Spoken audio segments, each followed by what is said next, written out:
Tang को यह नहीं पता था कि हाल के दिनों में प्रबंधक युआन का तियानजियाओ समूह में परेशानी बढ़ाने का कोई इरादा नहीं था। वह इससे डरता था। इससे पहले वह और टोंग कियानजुन तियानजियाओ समूह के साथ मिलकर सौदा करने पर सहमत हुए थे। वे कुछ पहलुओं पर कुछ समझौतों पर भी पहुंचे, अन्यथा टोंग कियानजुन ऐसा नहीं करेंगे। यह युआन जिंगली था कुछ लाभ दिया है। हालांकि प्रबंधक युआन को उम्मीद नहीं थी कि टोंग कियानजुन ने तियानजियाओ समूह पर हमला किया था और वहां एक दुर्घटना हुई थी। प्रबंधक युआन को यहां तक संदेह हुआ कि क्या तियानजियाओ समूह इस घटना के पीछे कोई चाल खेल रहा है। हालांकि विभिन्न संकेतों से पता चला कि इस घटना का तियानजियाओ समूह से कोई लेना देना नहीं था और प्रबंधक युआन केवल ये स्वीकार कर सकता था कि वह बदकिस्मत था। पुलिस को उन पर न केवल टोंग कियानजुन के साथ सहयोग के कारण संदेह था, बल्कि इसलिए भी कि उन्होंने टोंग कियानजुन को निजी तौर पर कई लाभ दिए। हेड ऑफिस ने भी उनकी आलोचना की थी। इस बार टोंग कियानजुन के मामले के कारण उनके लैंडर समूह को कुछ भागीदारी का सामना करना पड़ा। हालांकि यह ज्यादा नहीं था, लेकिन कुछ था भी। तो इन दिनों में प्रबंधक युआन बुरे मूड में था। तियानजियाओ समूह से निपटने का कोई मन नहीं है। वर्तमान में टोंग कियानजुन का मामला अभी भी विचाराधीन है। निर्देशक कियू और कियू मिंगशुंग के लिए इसके बारे में चिंता करना अनुचित नहीं है। जब वे टोंग कियानजुन के मामले की सुनवाई कर रहे थे, तब भी उन्हें दबाव महसूस हुआ। कियू मिंगशुंग अभी भी घर पर है और स्वस्थ है। हालांकि मामले के प्रभारी व्यक्ति के रूप में निर्देशक कियू को अब तक टोंग कियानजुन के लिए कई भाषण मिले हैं। मुझे डर है कि वो अपनी जिद और राजधानी में राष्ट्रीय सुरक्षा ब्यूरो के हस्तक्षेप के बिना आगे नहीं बढ़ पाते। हालांकि फिर भी उन्हें गहरा दबाव महसूस हुआ। वो इस बात की गारंटी नहीं दे सका कि वो अंत तक इसे बरकरार रख पाएगा या नहीं। हालांकि किसी की रुकावट के कारण टोंग कियानजुन का मामला अभी तक नहीं सुना गया है। एक बात निश्चित है, भले ही टोंग कियानजुन अंततः बाहर आ गया और जेल नहीं गया, उसे अपनी पिछली पहचान में बहाल नहीं किया जाएगा और नहीं किया जाएगा पहले गौरव प्राप्त करो। वे लोग अभी भी उसकी मदद करते हैं, बस नहीं चाहते कि वो दीवार से बाहर कूदे और बहुत कुछ कहे। ये सब उनके बारे में है। इसलिए इस अवधि के दौरान टोंग जियान का जीवन बहुत खराब है। उसके पास न केवल अपने पैर का इलाज कराने के लिए विदेश जाने का कोई रास्ता नहीं है, बल्कि उसके आसपास कोई विश्वसनीय दोस्त भी नहीं है। जिन लोगों ने उसे घेर रखा था वे अब या तो उसे नहीं देखते हैं या उसे नहीं देखते हैं, और उनके पास अच्छा चेहरा नहीं है। इससे उसे बहुत गुस्सा आता है, लेकिन कोई रास्ता नहीं है। टोंग जियान के अपने बहुत सारे संपर्क नहीं है और वह अपने पिता के मामलों के बारे में ज्यादा नहीं जानता है। तो अब हालांकि वो अपने पिता की मदद करना चाहता है, लेकिन उसे पता चलता है कि वो शुरुआत नहीं कर सकता है और नहीं जानता कि क्या करना है। पिछली बार जब उसे कै तियान और लाओ यू द्वारा अपमानित किया गया था, तो लड़के एन को याद आया कि वो बड़े पेट वाला आदमी नहीं था। वो इस तरह धमकाया जाना सहन नहीं कर सका। वो हाल ही में बदला लेने की कोशिश कर रहा था। और तांग मुक्सु, जो कई बार हुआंग फैंग से मिल चुकी है लेकिन उससे परिचित नहीं है, बुरे मूड में है। जब से उसे सुयुमो और जी मिंगजियाओ की योजनाओं का पता चला, वो प्रभावित हो गई। राजधानी वापस जाने के बजाय वो किंग प्रांत में रुकी और अपना खुद का व्यवसाय शुरू करने के लिए तैयार हुई और भविष्य में अपने परिवार के नियंत्रण से छुटकारा पाना चाहती थी। हालांकि पहले वो सोचती थी कि यह बहुत साधारण बात है। जब उसने ऐसा किया तो उसने पाया कि यहाँ कठिनाइयां उसकी कल्पना से कहीं अधिक थी। क्योंकि वो अपने रिश्ते या यहाँ तक कि पैसे का भी उपयोग नहीं कर सकती थी, वो खुद का बहुत अधिक उपयोग नहीं कर सकती थी, इसलिए वो केवल खुद पर भरोसा कर सकती थी। हालांकि उसमें कुछ क्षमताएं थी, लेकिन उसके पास कोई रिश्ता, कोई संपर्क और यहाँ तक कि पैसा भी नहीं था। बिना अधिक पैसे के किसी व्यवसाय में सफल होना कितना कठिन है। उसने शराब का एजेंट चुना। हालांकि उसने राजधानी में ज्यादा कारोबार नहीं किया, लेकिन उसकी मुलाकात दूसरी पीढ़ी के कई अमीर लोगों से भी हुई। उनमें से कई ने बार, नाइट क्लब और अन्य स्थान खोले जिनमें सभी को शराब की आवश्यकता होती है। उन लोगों के साथ उनके रिश्ते खराब नहीं हैं, इसलिए वो ये रिलीज करना चाहती है। जब उसने ऐसा किया तभी उसने पाया कि चीजें इतनी सरल नहीं थी। उसके दोस्तों ने जिन स्थानों को खोला वे निम्न श्रेणी के नहीं थे, इसलिए शराब की आवश्यकताएं भी अधिक थी। हालांकि वे अच्छी वाइन, जिन्होंने अभी तक फैक्ट्री नहीं छोड़ी थी, सभी डीलरों द्वारा बुक कर ली गई थी। उसके लिए उन वाइन को बेचने का अधिकार प्राप्त करना बहुत कठिन था। बेहतर नॉवल पढ़ने के लिए आप हमारे YouTube चैनल और ऑडियो एक्सप्लेन टेलीग्राम चैनल से जुड़ सकते हैं। 375 निमंत्रण। हालांकि इससे कोई फायदा नहीं है कि टैंग मिक्स्यू कितना क्रोधित और चिंतित है। आखिरकार वो मॉल में अभी नहीं आई है। कई सालों से लड़ रही बूढ़ी लोमड़ियों का सामना करने के लिए उसके पास ज्यादा रास्ते नहीं है। मजबूत अजगर स्थानीय सांप को नहीं हरा सकता। इसके अलावा वो अपनी पारिवारिक पृष्ठभूमि, जिसे मजबूत ड्रैगन भी कहा जाता है, का उपयोग नहीं कर पाती है। इसलिए टैंग लुक्यू इस समय वास्तव में परेशान थी, लेकिन कोई रास्ता नहीं था। सुयुमो और जी मिंगजियाओ के की प्रांत में कुछ संपर्क थे, लेकिन शराब उद्योग में उनका संपर्क बहुत कम था। ये कहा जाना चाहिए कि तांग मिक्स्यू और टोंग जियान परेशान है, जबकि हुआंग फैंग कह सकते हैं कि वो अच्छे मूड में है। उसके निवास में एक सुंदर स्त्री है। हालांकि उसे अधिक भोजन पकाना पड़ता है, लेकिन हर दिन एक खूबसूरत महिला को देखना भी बहुत खुशी की बात है। दूसरे, उसकी रुइजी बहुत अच्छी तरह विकसित हो रही है। हाल के दिनों में हर दिन कुछ ऑर्डर आ रहे हैं और नई उत्पादन लाइन लगभग समाप्त हो गई है। उनके सीवेज उपचार उपकरणों के उत्पादन की गति तेज हो जाएगी। इस दौरान उनकी फैक्ट्री द्वारा बेचे गए उपकरणों से प्राप्त फीडबैक बहुत अच्छा था। प्रदर्शन के मामले में उनके उत्पाद उद्योग में किसी भी अन्य उत्पाद से आगे होने चाहिए और उनका कोई प्रतिद्वंद्वी नहीं है। जिन लोगों ने अपने उपकरण खरीदे हैं वे उनके उपकरणों की प्रशंसा से भरे हुए हैं, जिससे हुआंग फैंग और गो लियांग को पूरी तरह से राहत मिली है। अपने उपकरणों के लिए उनकी प्रशंसा के धीरे धीरे फैलने के साथ हुआंग फैंग के कारखाने द्वारा बेचे जाने वाले उपकरण हाल ही में बढ़ रहे हैं। हालांकि उनके ग्राहक अभी भी मुख्य रूप से छोटे और मध्यम आकार के उद्यम हैं और उन बड़े उद्यमों को फिलहाल ज्यादा फायदा नहीं हुआ है। हुआंग फैंग और गो लियांग ने चर्चा की कि उन छोटे और मध्यम आकार के उद्यमों के बाजार पर कब्जा करने के बाद वे उन बड़े उद्यमों पर हमला शुरू करेंगे। हालांकि वर्तमान में वे कुछ नहीं कर रहे हैं और विक्रेता दरवाजे पर दौड़ रहे हैं। हालांकि उन बड़े उद्यमों को कुछ समय के लिए हल नहीं किया जा सकेगा, इसलिए हुआंग फैंग और गो लियांग जल्दी में नहीं है। यानी लक्ष्य उनकी पिछली उपलब्धियों ने उन दोनों को बहुत खुश कर दिया है। और कियू मिंगशुंग इस अवधि में निष्क्रिय नहीं रहे हैं। मूल रूप से उन्हें ट्रैफिक पुलिस का काम बहुत पसंद नहीं था। पिछली बार जब उसने महसूस किया कि हुआंग फैंग के मुंह का जादू उसके शरीर में दिखाई दे रहा है तो उसे इसमें बहुत दिलचस्पी हो गई। अब जब तक वो कुछ देर ध्यान करती है उसके शरीर में जादू बहुत बढ़ जाता है। हालांकि उसने ये भी पाया कि उसकी स्थिति हुआंग फैंग ने जो कहा उससे भिन्न प्रतीत होती है। हुआंग फैंग हर तरह का जादू सीख सकती है लेकिन वो केवल जल प्रणाली के जादू का अभ्यास कर सकती है, वो अन्य विभागों का जादू बिल्कुल नहीं सीख पाती। हालांकि फिर भी वो बहुत संतुष्ट है। प्रवेश स्तर के ध्यानी ने एक प्राथमिक जल जादू वाटर पोलो रिकॉर्ड किया जो एक चंचल खिलौना पाने जैसा है। आजकल वो हमेशा खेलने के लिए बुलाती रहती है। बेशक वो हुआंग फैंग की सलाह को नहीं भूली। उसने अपने माता पिता को यह नहीं बताया कि जब उसने वाटर पोलो के लिए बुलाया था तब भी वो अपने माता पिता को वापस ले गई थी। हालांकि कियू मिंगशुंग को भी कुछ समस्याएं थी, यानी उसके शरीर में गोली लगी थी। मूल रूप से उसका शरीर ठीक हो गया था और वह केवल गोली निकाले जाने का इंतजार कर रही थी। शुरुआत में अस्पताल के डॉक्टरों को नहीं लगा कि यह इतनी मुश्किल बात है, लेकिन विशेषज्ञों के परामर्श के बाद उनका रवैया रूढ़िवादी हो गया क्योंकि गोली दिल के बहुत करीब है। यदि आप सावधान नहीं हैं तो कियू मिंगशुंग ऑपरेटिंग टेबल से उतरने में सक्षम नहीं हो सकता है।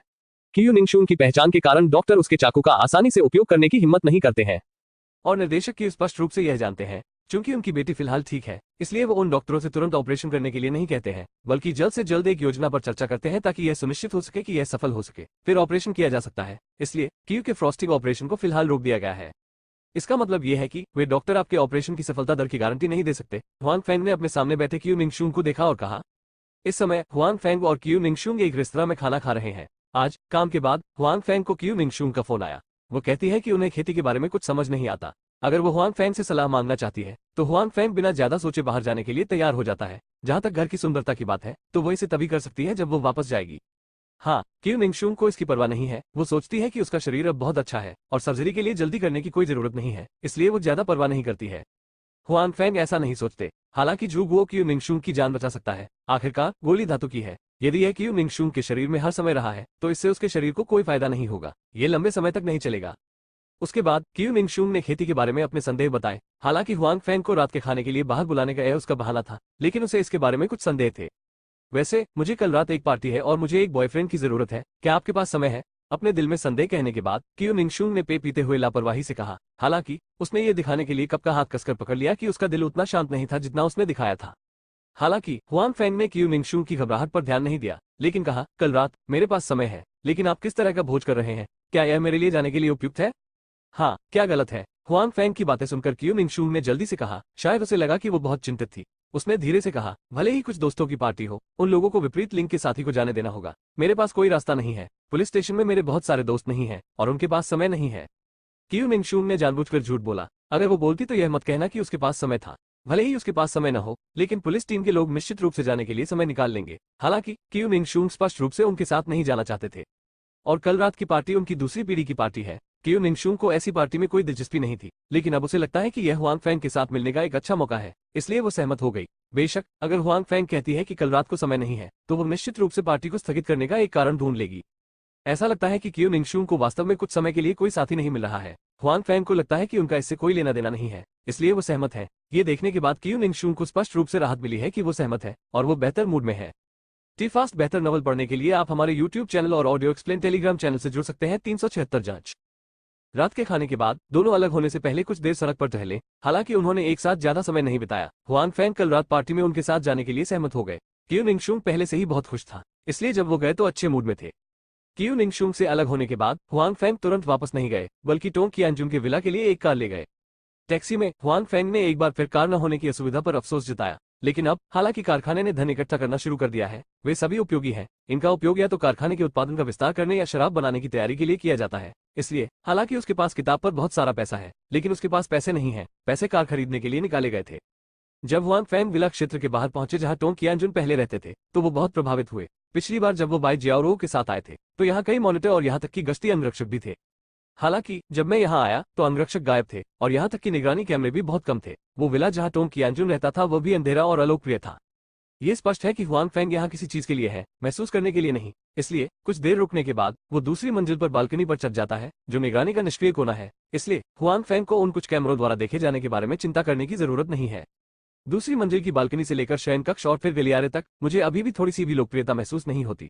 मेरे पास लाइट भी नहीं है और जमीन पर आखिरी लड़ाई के कारण गंदगी फैली हुई है। यहाँ बहुत सारे लोग मरे हुए हैं, बड़ा मामला है, इसलिए थाने से रोक दिया गया है। यहाँ तक कि अगर हुआंग फैंग सिर्फ सामने के दरवाजे पर जाना चाहता है तो वो तब तक नहीं जा सकता जब तक कि वो गेट से सील नहीं तोड़ देता। हुआंग फेंग कोशिश करते हैं कि यहाँ की चीजों को न छुए और कोई निशान न छोड़े ताकि उन पर शक न हो। इस बार वो सबूत खोजने के लिए यहाँ आए थे। किंगडाओ प्रांत में बाई जियाओरो का एक उद्देश्य टोंग कियानजुम के पीछे के लोगों की जांच करना है। अतीत में सरकार और व्यवसाय के बीच इस तरह की मिलीभगत को उनके राष्ट्रीय सुरक्षा ब्यूरो द्वारा प्रबंधित नहीं किया जा सका था। हालांकि आखिरकार टोंग कियानजुम मानव तस्करी और तस्करी में शामिल था, जो उनके राष्ट्रीय सुरक्षा ब्यूरो से संबंधित था। इसलिए राष्ट्रीय सुरक्षा ब्यूरो का इस मामले में हस्तक्षेप करना सामान्य बात है। बेशक जब राष्ट्रीय सुरक्षा ब्यूरो जांच करना चाहता है तो वह भी गुप्त रूप से, जबकि अनुशासन निरीक्षण आयोग के लोग आपसी हस्तक्षेप के बिना खुले तौर पर ऐसा कर रहे हैं। इसके अलावा अनुशासन निरीक्षण आयोग के लोगों को अभी भी नहीं पता है कि राष्ट्रीय सुरक्षा ब्यूरो के लोग अभी भी गुप्त रूप से इस मामले की जांच कर रहे हैं। इसलिए हुआंग फेंग बाई जियाओरो का कार्यभार संभालने के बाद ही गुप्त रूप से ऐसा कर सकते हैं। हालांकि हाल के दिनों में हुआंग फेंग की जांच से बहुत कुछ हासिल नहीं हुआ है। वो टोंग कियानजुम के बारे में नहीं जानता। वो नहीं जानता कि दूसरा पक्ष आमतौर पर किसके करीब है। इसके अलावा तथ्य यह है कि वे सतह पर करीब हैं, इसका मतलब यह नहीं है कि उनकी कोई गंदी गतिविधियां हैं। यदि उन्हें कोई मानवीय लेन देन नहीं दिखता तो वे दूसरों को इसकी जानकारी नहीं देंगे। तो सतही तौर पर यह उपयोगी मायने नहीं रखता। आज हुआंग फेंग टोंग कियानजुम के निवास पर यह देखने के लिए आए कि क्या उन्हें यहाँ कुछ उपयोगी मिल सकता है। बेशक हुआंग फेंग ने बहुत अधिक आशा करने की हिम्मत नहीं की। दुर्घटना के बाद से कई लोगों ने जांच की है, जिनमें पुलिस, अनुशासन आयोग और टोंग कियानजुम के शॉपिंग मॉल भागीदार शामिल हैं, लेकिन उन्हें पश्चिम में कुछ भी नहीं मिला। हुआंग फेंग को नहीं लगता कि वो कुछ भी पा सकते हैं। हालांकि भले ही थोड़ी उम्मीद हो, हुआंग फेंग देखने आएंगे। किसी भी खोज के मामले में ये लाभ नहीं है। टोंग कियानजुम का विला अभी भी बहुत बड़ा है। हालांकि पिछली लड़ाई से कुछ स्थान क्षतिग्रस्त हो गए हैं, फिर भी कई स्थान अच्छी स्थिति में हैं। इन जगहों से पता चलता है कि विला की साज सज्जा में काफी मेहनत और पैसा लगा होगा। ये अमीर लोग वास्तव में इसका आनंद लेते हैं। हुआंग फेंग बुदबुदाते हुए एक छोटी टॉर्च से आसपास की स्थिति की जांच कर रहा है। उसे अब भी याद है कि जब उसके पास 1 लाख युआन से अधिक थे तो उसने सोचा कि वह एक अच्छा पैसा कमाने वाला व्यक्ति है। अब इसके बारे में सोचना मजेदार है। इन अमीर लोगों की नजर में यह महज कुछ भोजन है। इस विला की साज सज्जा के पैसे भी पर्याप्त नहीं है। जैसे ही हुआंग फेंग चारों ओर देख रहा था, जब उसने ईर्ष्या की तो उसके कान हिल गए। फिर उसने तुरंत टॉर्च बंद कर दी, क्योंकि उसने हल्के कदमों की आहट सुनी थी। ये बालकनी पर था जहां वह अभी आया था। जाहिर है कोई दोबारा आया और सहयोग से उसने विला में प्रवेश के लिए वही जगह चुनी।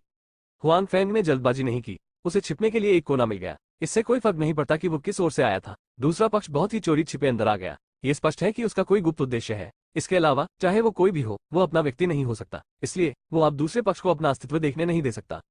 जल्द ही हुआंग फेंग की भौहें सिकुड़ने लगी। हालांकि दूसरा पक्ष सतर्क था। हुआंग फेंग की सुनवाई स्पष्ट रूप से आम लोगों की तुलना में नहीं है। हालांकि वो इसे देख नहीं सकता है, लेकिन वो मोटे तौर पर अनुमान लगा सकता है कि 3 या 4 लोग आ रहे होंगे। जाहिर है बहुत सारे लोग हैं, कम से कम उससे भी ज्यादा। उसके लिए यह अच्छी खबर नहीं है। यह इस कमरे में होना चाहिए, अचानक किसी ने कहा।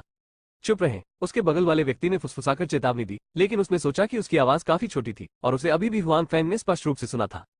तुम किससे डरते हो? यहाँ अंधेरी रोशनी को देखो, लोगों के बारे में बात मत करो। तुम्हारे पास एक मच्छर भी नहीं है, तुम किससे डरते हो? पहले आदमी ने अस्वीकृति के साथ कहा। ठीक है, सावधान रहना हमेशा सही होता है, किसी ने सलाह दी। उसके बाद कोई आवाज नहीं है, लेकिन थोड़ा और प्रकाश है। चमक बड़ी नहीं है। विला के बाहर के लोग इसे नहीं देख सकते। हालांकि इस अंधेरी जगह में ये स्पष्ट है। कम से कम हुआंग फेंग, जो अंधेरे में छिपा हुआ है, स्पष्ट रूप से देख सकता है कि दूसरी पार्टी में 4 लोग हैं। यहाँ तक कि दूसरी पार्टी मोटे तौर पर कैसी दिखती है। चारों आदमी सावधानी से उस कमरे की ओर चले जिसका उल्लेख उस व्यक्ति ने पहले किया था। हुआंग फेंग ने पाया कि कमरा उससे ज्यादा दूर नहीं था। उसने इसे अभी अभी कमरे से पाया था, लेकिन उसे कमरे में कुछ भी नहीं मिला। क्या ये लोग कुछ जानते हैं? हुआंग फेंग और 4 लोगों के कमरे में प्रवेश करने के बाद उन्होंने सावधानी से उनका पीछा किया। उन्हें नहीं पता कि क्या उन्हें लगता है कि वे पर्याप्त सुरक्षित हैं या लापरवाह है। आखिरी व्यक्ति जो कमरे में दाखिल हुआ, उसने कमरे का दरवाजा छिपा दिया और ताला नहीं लगाया। हुआंग फेंग थोड़ा सा तिरछा होकर उनके पीछे पीछे कमरे में चला गया, लेकिन आगे चल रहे 4 लोगों ने कोई प्रतिक्रिया नहीं दी। टी फास्ट बेहतर नवल पढ़ने के लिए आप हमारे YouTube चैनल और ऑडियो एक्सप्लेन टेलीग्राम चैनल से जुड़ सकते हैं। 377 उसी तरह। इन लोगों की सतर्कता वास्तव में खराब है, हुआंग फेंग ने गुप्त रूप से टिप्पणी की। हालांकि ये दूसरे पक्ष की खराब सतर्कता के कारण ही था कि वो इतनी आसानी से कमरे में आने में सक्षम था। ये कमरा एक अध्ययन कक्ष होना चाहिए। अंदर का क्षेत्र छोटा नहीं है। हुआंग फेंग को पकड़े जाने से डरने की जरूरत नहीं है। अंदर जाने के बाद उसे छिपने की जगह मिल गई। इस कमरे में एक बड़ी बुकशेल्फ है। बुकशेल्फ पर बहुत सारी किताबें हैं। हालांकि जब हुआंग फेंग ने उनकी जांच की तो उन्होंने पाया कि वे बहुत नए और साफ थे। जाहिर है उनके मालिक ने उन्हें कभी नहीं छुआ होगा। कई साल पहले टोंग कियानजुन का आदमी हमारी तरह ही एक गैंगस्टर था। अब वह उन साहित्यकारों से सीख रहा है। इतनी सारी किताबें रखना काफी है। मुझे नहीं पता कि वह इन किताबों के सभी शब्दों को पहचान सकता है या नहीं। इस वक्त सामने 4 लोग हैं। कोई शेल्फ पर रखी किताब को देखता है और व्यंग्यपूर्वक कहता है, उसे तुच्छ मत समझो। हालांकि वह एक गैंगस्टर हुआ करता था, फिर भी वह हमारे प्रांत का सबसे अमीर आदमी बन गया। यह उसकी क्षमता है। क्षमता? वह अब कोठरी में कैसे जा सकता है? और क्या कोई अब उसका जीवन चाहता है? पहले आदमी ने कहा। माँ लाओसन, आप बात नहीं करती, कोई भी आपको गूंगा नहीं समझता। किसी ने चिल्लाकर कहा, इस आदमी की जाहिर तौर पर कुछ प्रतिष्ठा है। उनके बोलने के बाद जो आदमी पहले बोला था उसने दोबारा बोलने की हिम्मत नहीं की। हालांकि हुआंग फेंग ने उनकी सारी बातचीत सुनी। उन्हें इस बात पर आश्चर्य नहीं हुआ कि कोई टोंग कियानजुन की जान चाहता था। आखिरकार वह बहुत कुछ जानता था। उसे डर था कि उसने कुछ ऐसा कह दिया जो उसे नहीं कहना चाहिए था। हुआंग फेंग बस इस बात को लेकर उत्सुक थे कि वह व्यक्ति कौन था जो टोंग कियानजुन की जान चाहता था। हालांकि उनके सामने मौजूद लोग स्पष्ट रूप से हुआंग फेंग के संदेह का जवाब नहीं देना चाहते थे। उन्होंने बातचीत करना बंद कर दिया था। इसके बजाय वे बुकशेल्फ के सामने बड़ी मेज पर कुछ टटोलने लगे। मिला, केवल एक व्यक्ति ने हल्की सी चीख लगाई और फिर कुछ देर के लिए मेज चालू कर दी। तभी हुआंग फेंग ने टेबल के पीछे से बुकशेल्फ का एक छोटा सा टुकड़ा निकला हुआ देखा। ऐसा लग रहा था कि वहां कुछ है, लेकिन हुआंग फेंग थोड़ा दूर था, इसलिए उसने इसे बहुत स्पष्ट रूप से नहीं देखा। यह बहुत गहरा है। यह अफसोस की बात है कि लड़का कियानजुन जासूसी नहीं करता है। चलो बकवास बंद करो, जैसे ही हमें मिलेगा हम वापस चले जाएंगे, उस आदमी ने कहा जिसने शेल्फ से चीजें निकाली। इतने छोटे से मामले के लिए हम चारों को एक साथ आने के लिए कहना बहुत बड़ी बात है। कोई असंतोष से बुदबुदाया। चलो शिकायत मत करो, फीज को बस किसी भी दुर्घटना का डर है। आपको पता होना चाहिए कि यह पहली बार है जब हमारे गिरोह ने उस आदमी की मदद की है। फीज बेशक इसे बहुत महत्व देता है। अगर ऐसा किया जाता है तो हमारा गिरोह भविष्य में उसका एक बड़ा समर्थक होगा और वह भविष्य में खुश रहेगा। अच्छा, अंकल ली के साथ क्या बात है? वह हमारे व्यवसाय में एक बड़ा आदमी है। वह बहुत ऊंचा है। अगर वह चाहेगा तो मर जाएगा। ये बहुत अचानक है। हो सकता है कि चीजें आ गई हो और कोई दुर्घटना न हो, इसलिए ये चारों लोग रिलैक्स मूड में हैं। यहाँ तक कि जो शुरुआत में बहुत सावधान था उसने भी हमें बात करने से नहीं रोका। नहीं, लेकिन अगर वह नहीं मरा तो हमारा समाज इतना अच्छा विकास नहीं कर पाएगा। हाँ, फीगे बुद्धिमान और निर्णायक है। उसने अंकल ली से पहले बहुत सारे क्षेत्र पर कब्जा कर लिया है, अन्यथा वो व्यक्ति फीगे को नहीं ढूंढ पाता। चारों ने कहा और बाहर चले गए, लेकिन जब वे दरवाजे के पास पहुंचे तो सामने वाला आदमी अचानक रुक गया।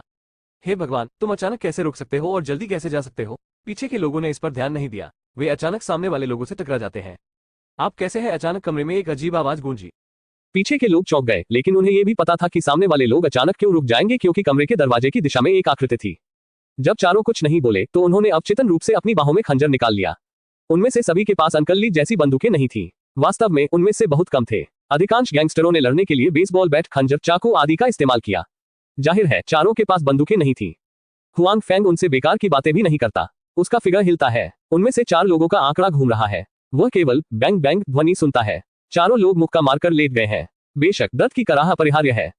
रात में चाकुओं से खेलना अच्छा नहीं है। हुआंग फेंग की आकृति फिर से दरवाजे पर खड़ी हो गई और जमीन पर गिरे 4 लोगों को देखा और कहा कि छाया लिबादे के साथ वह बंदूक से नहीं डरता था, भले ही वह तेज हो, और इन खंजरों से डर जाएगा।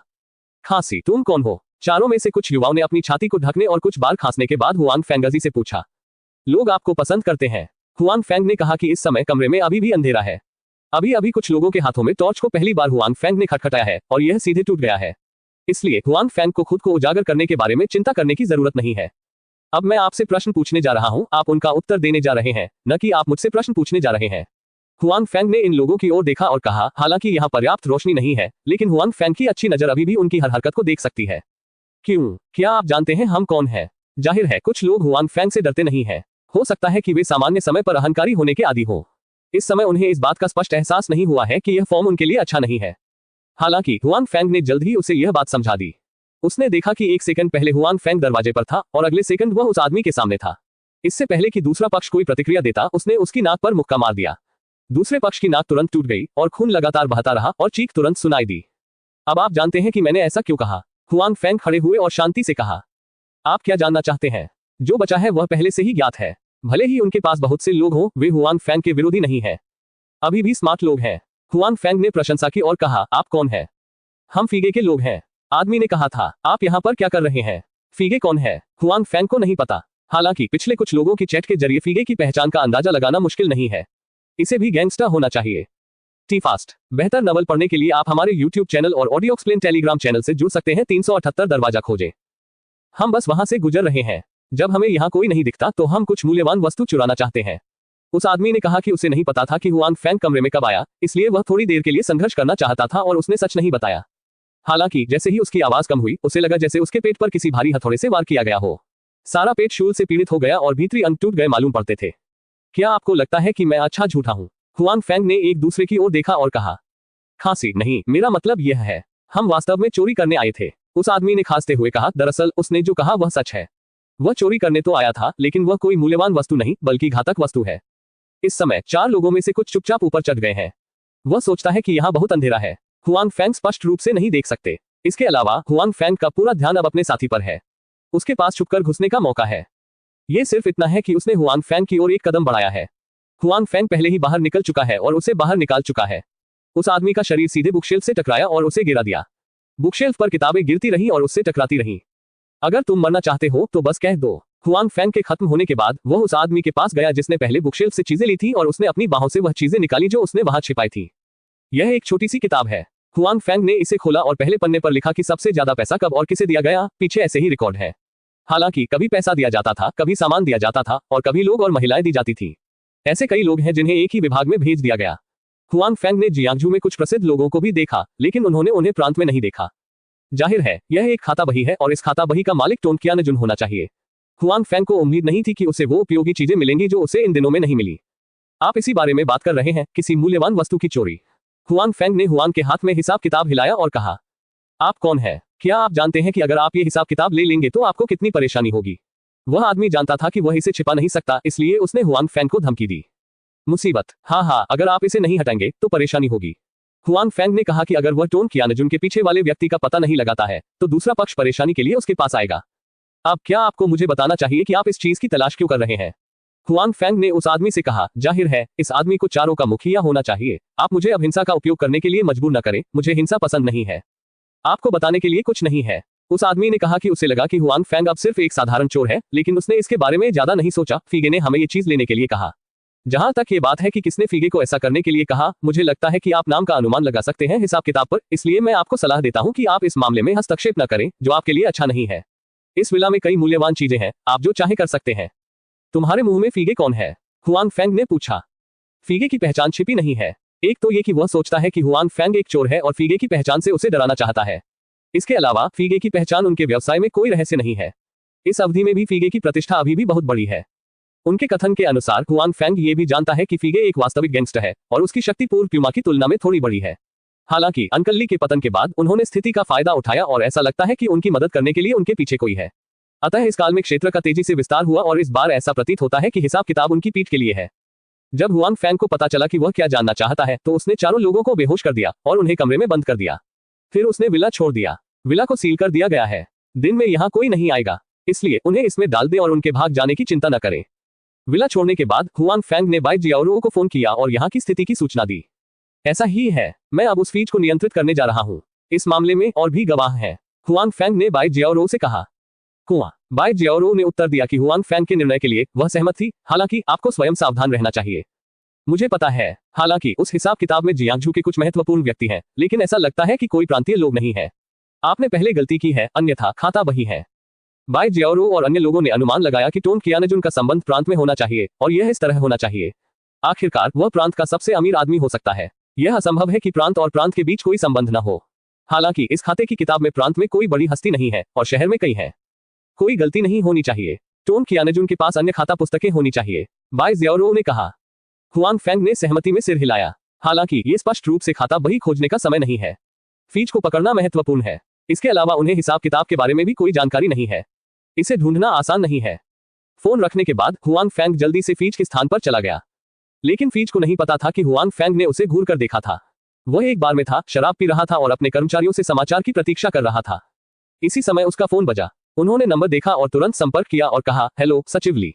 हाँ, मैंने इसे लेने के लिए किसी को भेजा है। मैं इसे तुरंत वापस लाऊंगा। सचिव ली, आप निश्चिंत हो सकते हैं कि वहां होगा। इस मामले में कोई दुर्घटना नहीं है। खैर, मैं वादा करता हूं, ठीक है, खबर आने पर मैं आपको फोन करूंगा। ठीक है, अलविदा, याद रखें। मुस्कुराते हुए फीगे ने फोन रख दिया और अपने आसपास के लोगों से कहा, क्या उन्होंने अभी तक आपकी बात नहीं सुनी? अभी तक वापस नहीं आया। मेरे बगल वाले लोगों ने तुरंत उत्तर दिया। यह इतनी सरल बात है कि इतने लंबे समय तक हर महिला किसी और की तुलना में तेज खेलती है। फीगे ने शराब पी और गाली देते हुए कहा। हालांकि वह जल्दी में था, फिर भी उसे दुर्घटना की चिंता नहीं थी। आखिरकार वह ऐसी जगह चला गया जहां कुछ उठाने वाला कोई नहीं था। अभी भी 4 लोग जा रहे थे। यदि कोई दुर्घटना होती तो वे लोग जीना बंद कर देते और आत्महत्या कर लेते। इसी समय एक छोटा भाई अंदर आया और बोला, भाई फी, यह अच्छा नहीं है। किसी ने बुलाया है।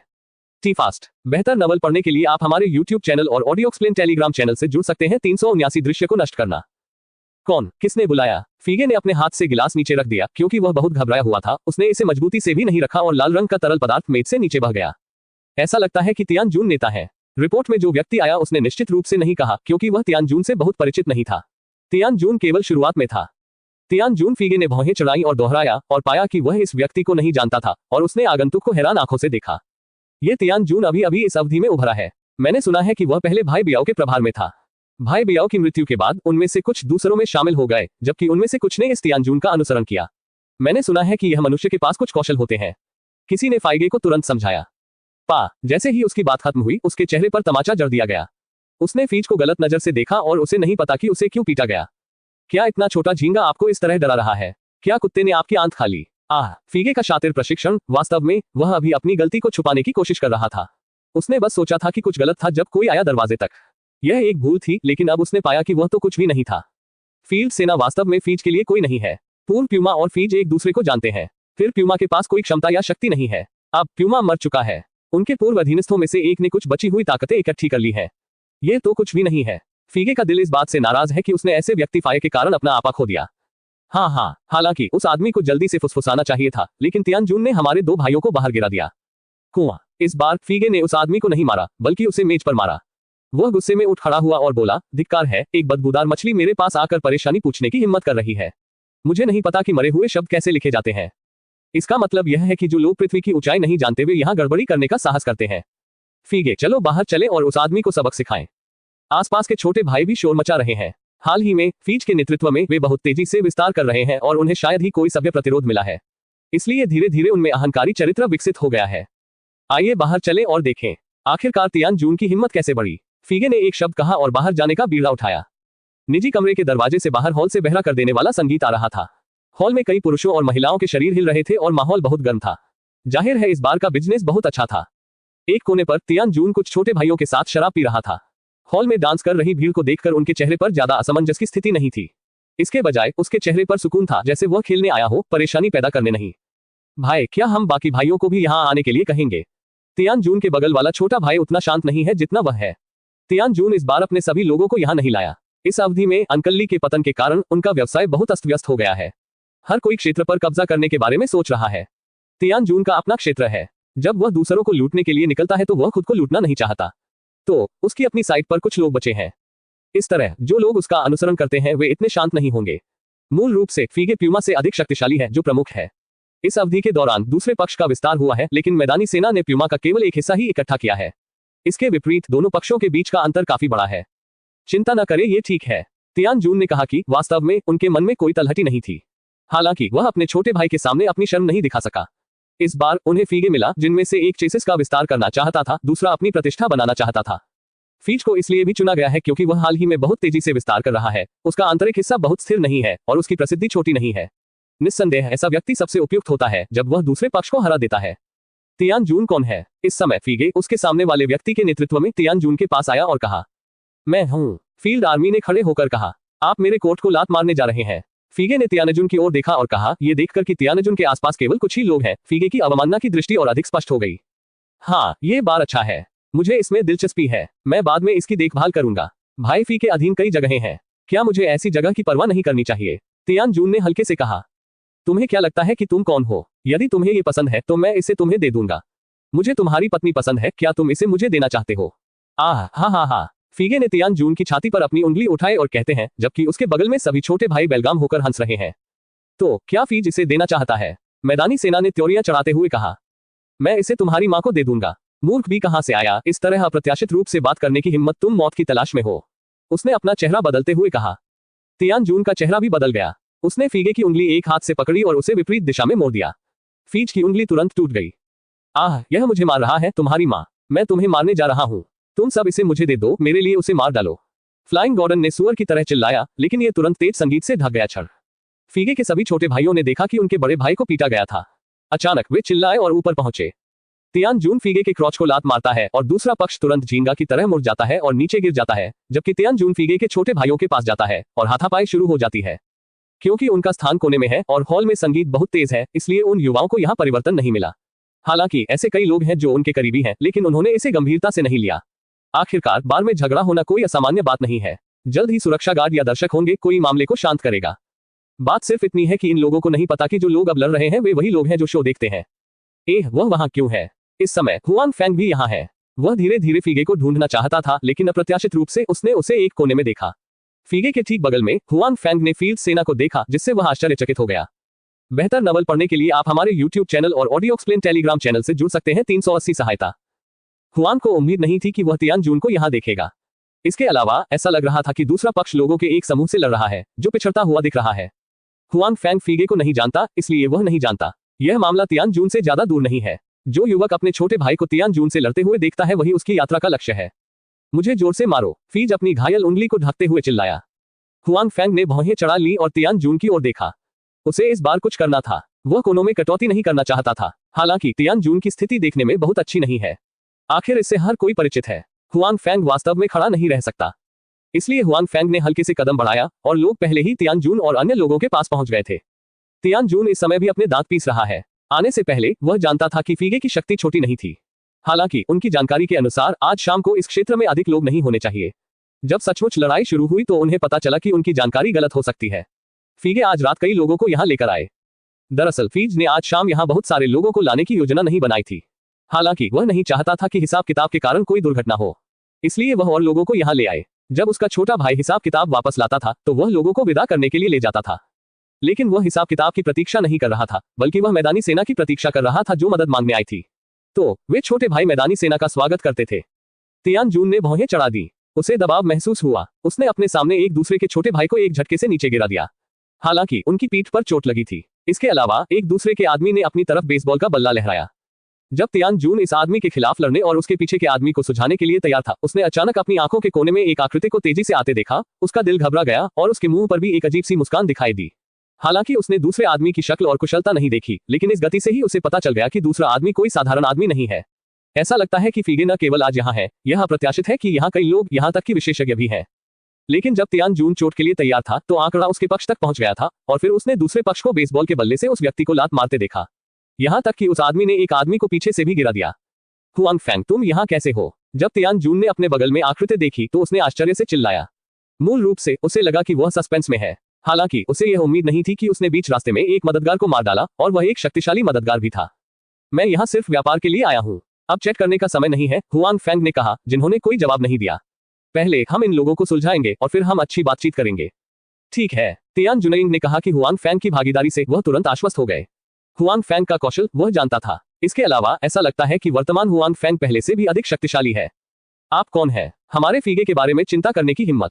फीगे का एक छोटा भाई जिसने अभी अभी हुआन फैंग के शक्तिशाली पैर को देखा था, उसने देखा कि हुआन फैंग और तियानजून एक दूसरे को जानते थे, इसलिए उसे थोड़ा कमजोरी महसूस हुई। इस समय उसने चेहरे पर घबराहट के साथ अपने बड़े भाई का नाम बताया, इस उम्मीद में कि वह इस आदमी को डरा देगा। हालांकि उनके शब्दों ने हुआन फैंग को डरा नहीं दिया, बल्कि उन्होंने हुआन फैंग की आंखों को उज्जवल कर दिया। हुआ यूं कि वह उस फीज भाई को ढूंढने यहाँ आया था। वह अभी भी सोच रहा था कि उसे कैसे खोजा जाए। यही अप्रत्याशित रूप से उनकी उनसे मुलाकात हुई। क्या आप फीगे के लोग हैं? हुआन फैंग ये सुनिश्चित करना चाहते हैं। हाँ, वे सभी मेरे लोग हैं। मैं फीज हूँ। लड़के, समझदार बनो, अब मैं चला जाऊंगा। मैं बड़ी संख्या में वयस्क हूँ। चलो चलते हैं, अन्यथा मुझे असभ्य होने के लिए दोष मत दो। इस समय भीड़ के बाहर खड़े फीगे ने कहा। उसने सोचा कि हुआन फैंग डर गया था, इसलिए उसने अपने चेहरे पर गर्व के साथ कहा। हालांकि हुआन फैंग ने उसे अजीब तरह से देखा और कहा, क्या आप फीगे हैं? ये बिल्कुल सही है। फीज और उसके अधीनस्थों का मतलब तुरंत हुआन फैंग से नहीं था। हालांकि हुआन फैंग ने अपने कार्यों से उन्हें बता दिया कि वह डरा हुआ नहीं है। इसके बजाय उसने आक्रमण शुरू करने का बीड़ा उठाया और पहले से भी अधिक जोरदार शुरुआत की। अब खेती के कारण हुआन फैंग की ताकत बढ़ रही है। छाया लबादे में न केवल दो कौशल होते हैं, बल्कि उसकी ताकत और चपलता भी बढ़ती है। जब वह अपना सर्वश्रेष्ठ प्रदर्शन करता है तो आम लोगों की तो बात ही छोड़िए, गोलियां भी उसे मुश्किल से ही मार पाती हैं। इसलिए हुआन फैंग तेजी से दूसरे पक्ष की भीड़ में घुस गया। एक के बाद एक को जमीन पर गिरा दिया गया, लेकिन दूसरे पक्ष के लोग उसके कपड़ों को छू भी नहीं सके। अरे, क्या यह आदमी अभी भी इंसान है? फीज का चेहरा पीला पड़ गया है। वह हुआन फैंग द्वारा अपने छोटे भाई को लगातार लूटते हुए देखता है। डर और डर के अलावा कोई रास्ता नहीं है। और दूसरी तरफ तियानजून को हुआन फैंग के कौशल से गहरा झटका लगा। हालांकि तियानजून को अपने दिल में हुआन फैंग का थोड़ा अधिक मूल्यांकन मिला था, लेकिन उसे तब तक पता नहीं चला जब तक उसने अपने कौशल को दोबारा नहीं देखा। हालांकि उसने हुआन फैंग को पहले ही देख लिया था, फिर भी उसने उसे कमाका। वह पहले से अधिक शक्तिशाली है। तियानजून ने मन ही मन सोचा कि जब वह पहली बार हुआन फैंग से मिला तब भी वह हुआन फैंग को चोट पहुंचा सकता था। यदि यह हुआन फैंग का छिपा हुआ हथियार नहीं होता तो यह बहुत शक्तिशाली लगता था। उस समय वह हुआन फैंग को मारने के लिए निश्चित था। हालांकि ये कितना समय हो गया है, हुआन फैंग इतना उग्र हो गया है। अब ये कहना आसान नहीं है कि हुआन फैंग को सेकिल किया जाए। यह अच्छा है कि वह हुआन फैंग द्वारा नहीं मारा गया। हुआन फैंग अब जो गति दिखाता है उससे खुद को हराना आसान है। मैं भी उतना बुरा नहीं हूँ। तियानजून ने चुपचाप सोचा कि वह एक छोटा आदमी था जो पास के एक आदमी के हमले से बच गया। फिर उसने उस पर कोहनी से वार किया और उसे जमीन पर गिरा दिया। उसने अपनी लड़ने की क्षमता पूरी तरह खो दी। हुआन फैंग की उत्तेजना के तहत तियानजून ने सामान्य से अधिक मजबूत लड़ने की क्षमता दिखाई। इसलिए फीगे के छोटे भाई लड़ने के लिए मजबूर हैं। उनके लिए सिरदर्द होने के लिए हत्या के देवता का होना ही काफी है।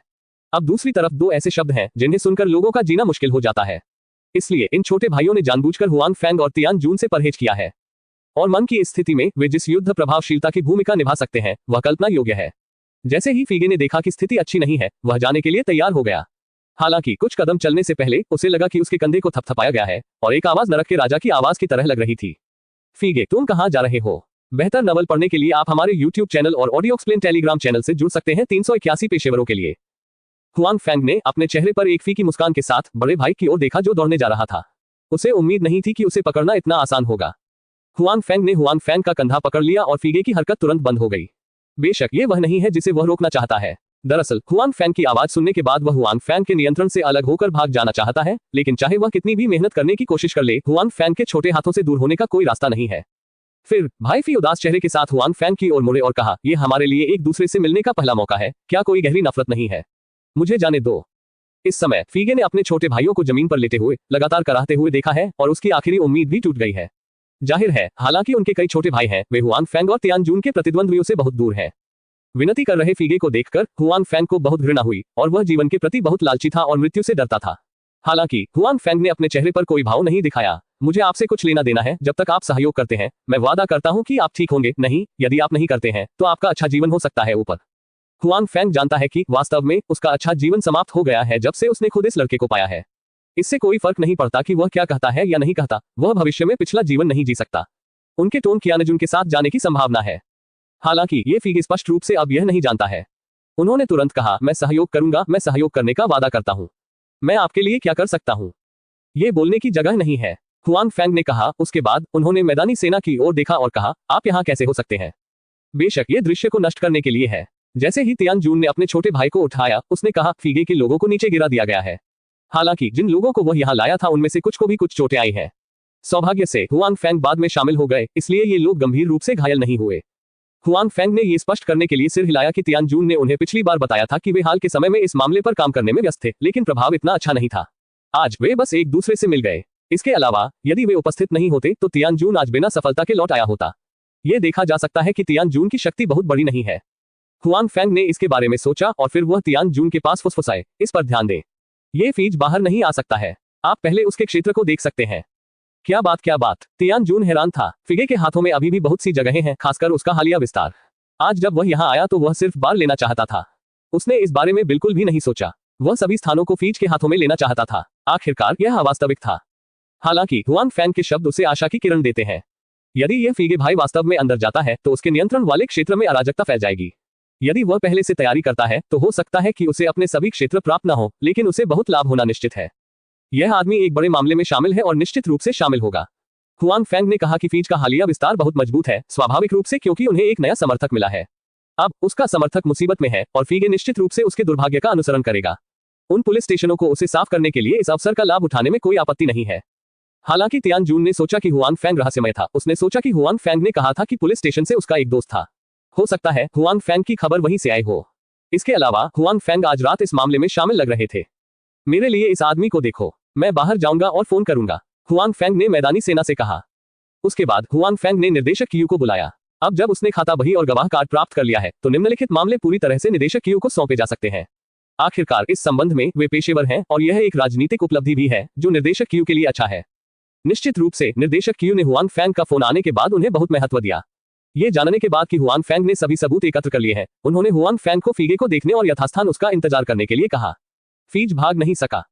तब हुआंग फैंग ने बाई जियाओरो को इस जगह के बारे में बताने के लिए बुलाया। क्योंकि हुआंग फैंग और निर्देशक क्यू एक दूसरे से बहुत परिचित है और निर्देशक क्यू राष्ट्रीय सुरक्षा ब्यूरो के हुआंग फैंग के सदस्यों की पहचान भी जानते हैं, इसलिए बाई जियाओरो आना नहीं चाहते थे, लेकिन हुआंग फैंग को इसकी पूरी जिम्मेदारी लेने दी। उसके बाद हुआंग फैंग बार में गया और वह तियान जून निर्देशक क्यू के आने का इंतजार करते हुए शराब पी रहा था। जहां तक फीज का सवाल है, यह दयनीय था। हुआंग फैंग ने उसे बांध दिया और 2 लोगों के पैरों पर फेंक दिया। हालांकि वे फीगे भाई फीगे को बचाना चाहते थे, लेकिन उन्होंने जल्दबाजी में कार्रवाई करने की हिम्मत नहीं की। हालांकि इन छोटे लड़कों ने फिर भी फीगे को बचाने के लिए सुरक्षा गार्डों और प्रबंधकों को यहां बुलाया। हालांकि हुआंग फैंग ने कोई चेहरा नहीं दिया। प्रबंधक असहाय था और हुआंग फैंग को हरा नहीं सका। जब उन्होंने घटना से बचाव के लिए पुलिस को बुलाना चाहा तो बार के दरवाजे पर बहुत सारी पुलिस आ गई। हालांकि पुलिस का यहां आना अजीब है। प्रबंधक तुरंत आगे आया और शिकायत दर्ज करना चाहता था। वे जो बार चलाते हैं उनका काले और सफेद से कुछ लेना देना होना चाहिए। अब काला समस्या का समाधान नहीं कर सकता, बल्कि केवल सफेद पर भरोसा कर सकता हूँ। मैं जानता हूँ कि जिस पुलिस वाले पर वह अक्सर फिदा रहता है, वह उसकी तरफ देखता भी नहीं है।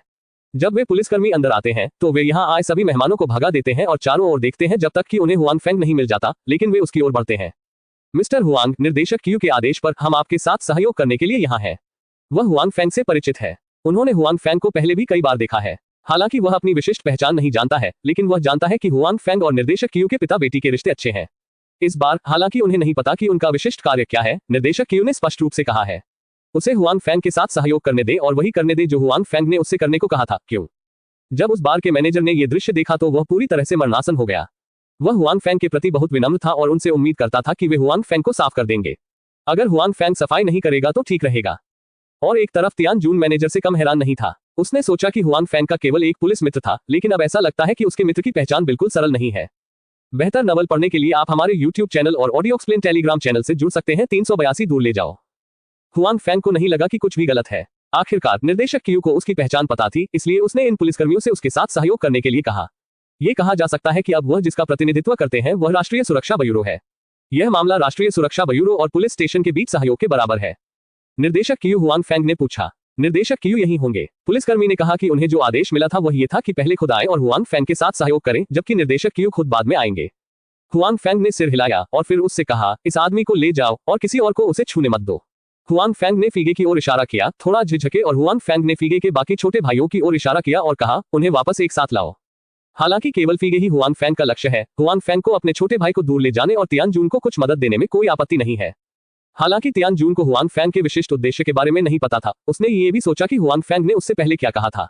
स्वाभाविक रूप से वह जानता था कि हुआंग फेंग उसकी मदद कर रहा था, इसलिए उसने हुआंग फेंग को कृतज्ञतापूर्वक देखा। पुलिसकर्मी को हुआंग फेंग के आदेश पर कोई आपत्ति नहीं थी। इस बार निर्देशक क्यू के आदेश के कारण वह बहुत सारे लोगों को लेकर आए। इसके अलावा भाई फी के छोटे भाइयों की शक्ल देखकर उसे पता चल गया कि वे भी गैंगस्टर हैं, इसलिए उन्हें ऐसे लोगों को वापस पकड़ने में कोई संदेह नहीं था। हालांकि जब उसके अधीनस्थ फीगे और उसके छोटे भाई को ले गए तो उसने तियान जून और अपने साथ लाए लोगों को देखा। वह थोड़ा झिझका। तियान जून के लोगों को देखकर वह जानता था कि उनकी पहचान फीगे के समान हो सकती है। वे मेरे दोस्त हैं और वे आज शाम के कामकाज में मेरी मदद कर सकते हैं। हुआंग फेंग ने स्वाभाविक रूप से पुलिसकर्मी की आंखों को भी देखा और जल्दी से एक शब्द कहा। हुआंग फेंग की बातें सुनकर पुलिसकर्मी को फिर कभी संदेह नहीं हुआ। वह हुआंग फेंग की पहचान अच्छी तरह से नहीं जानता था। हालांकि निर्देशक क्यू ने उन्हें हुआंग फेंग के साथ सहयोग करने के लिए कहा। इसके अलावा उनका रवैया बेहतर था। जाहिर है हुआंग फेंग क्यू के पिता और बेटी को इतनी आसानी से नहीं जानता था। पुलिस को फीगे और अन्य लोगों को दूर धकेलते हुए देखकर हुआंग फेंग ने भी तियान जून की ओर देखा और कहा, मैं पहले जा रहा हूं। मैं आपके लिए क्या कर सकता हूं? रेखा। तियान जून को भी पता था कि हुआंग फेंग को कुछ करना है, इसलिए उसने खुलकर कहा। उसके बाद हुआंग फेंग बार मैनेजर की ओर देखे बिना ही चला गया। हालांकि बार प्रबंधक स्पष्ट रूप से एक व्यक्ति है, अन्यथा वह बार नहीं खोल सकता है। वह देख सकता है कि हुआंग फेंग की पहचान असामान्य होनी चाहिए, अन्यथा पुलिस उसके प्रति इतनी विनम्र नहीं होती। वह हुआंग फेंग के करीब रहना चाहता था। हालांकि ऐसा लगता है कि हुआंग फेंग का यह मतलब नहीं था और वह व्यस्त थे, इसलिए उसने अपना ध्यान मैदानी सेना की ओर लगाया। बाहों में भाई, ठीक है, जो कुछ भी हुआ वह एक गलतफहमी थी। मुझे नहीं पता कि जीजा के पास कुछ है या नहीं। मैं जीजा को शराब पीने के लिए आमंत्रित करना चाहता हूं और माफी मांगना चाहता हूं। मैनेजर ने तियान जून से विनम्रता से कहा। बेशक, मेरे पास समय है, मैं मैनेजर से भी बात करना चाहता हूं। तियान जून ने कहा कि वह आज यहाँ आए हैं। वह मूलतः यही स्थान चाहता था। अब यहाँ के गार्ड हटा दिए गए हैं और इस बार के मालिक ने उन्हें बुलाने की पेशकश की है तो वह मना नहीं करेंगे। जब दूसरी तरफ हुआंग फेंग बार के गेट से बाहर निकले तो उन्होंने निर्देशक क्यू को जल्दी में देखा। हालांकि उनके अलावा हुआंग फेंग ने क्यू निंगशुन के अस्तित्व को भी देखा। हुआंग फेंग, क्या तुम ठीक हो? क्यू निंगशुन को किसी बात की चिंता नहीं थी। जब उन्होंने हुआंग फेंग को देखा तो उन्होंने चिंता से पूछा। रात में हुआंग फेंग ने बिल्कुल भी कोई अंतर नहीं दिखाया।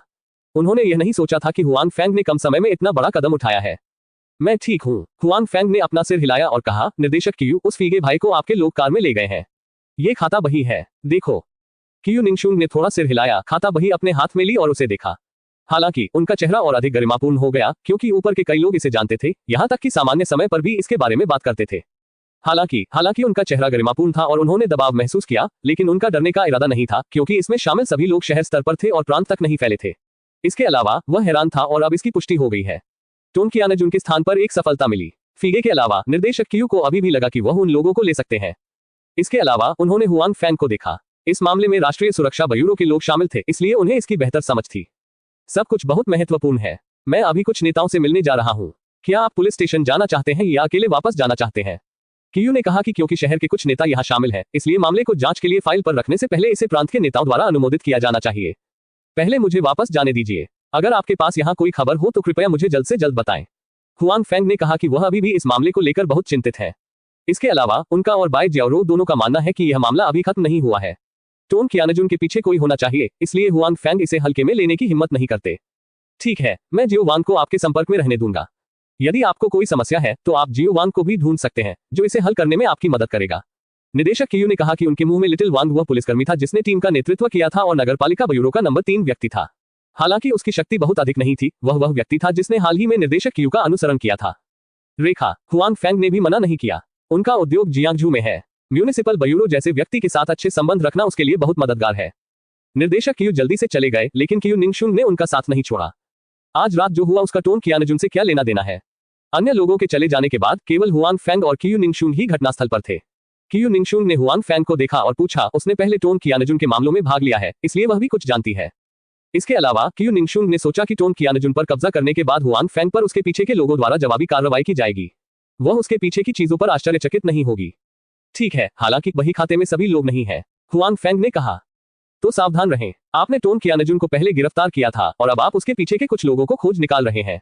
मुझे लगता है कि उनमें से बाकी लोग आपके अस्तित्व को जानते होंगे, शायद वे सोच रहे होंगे कि आपसे बदला कैसे लिया जाए।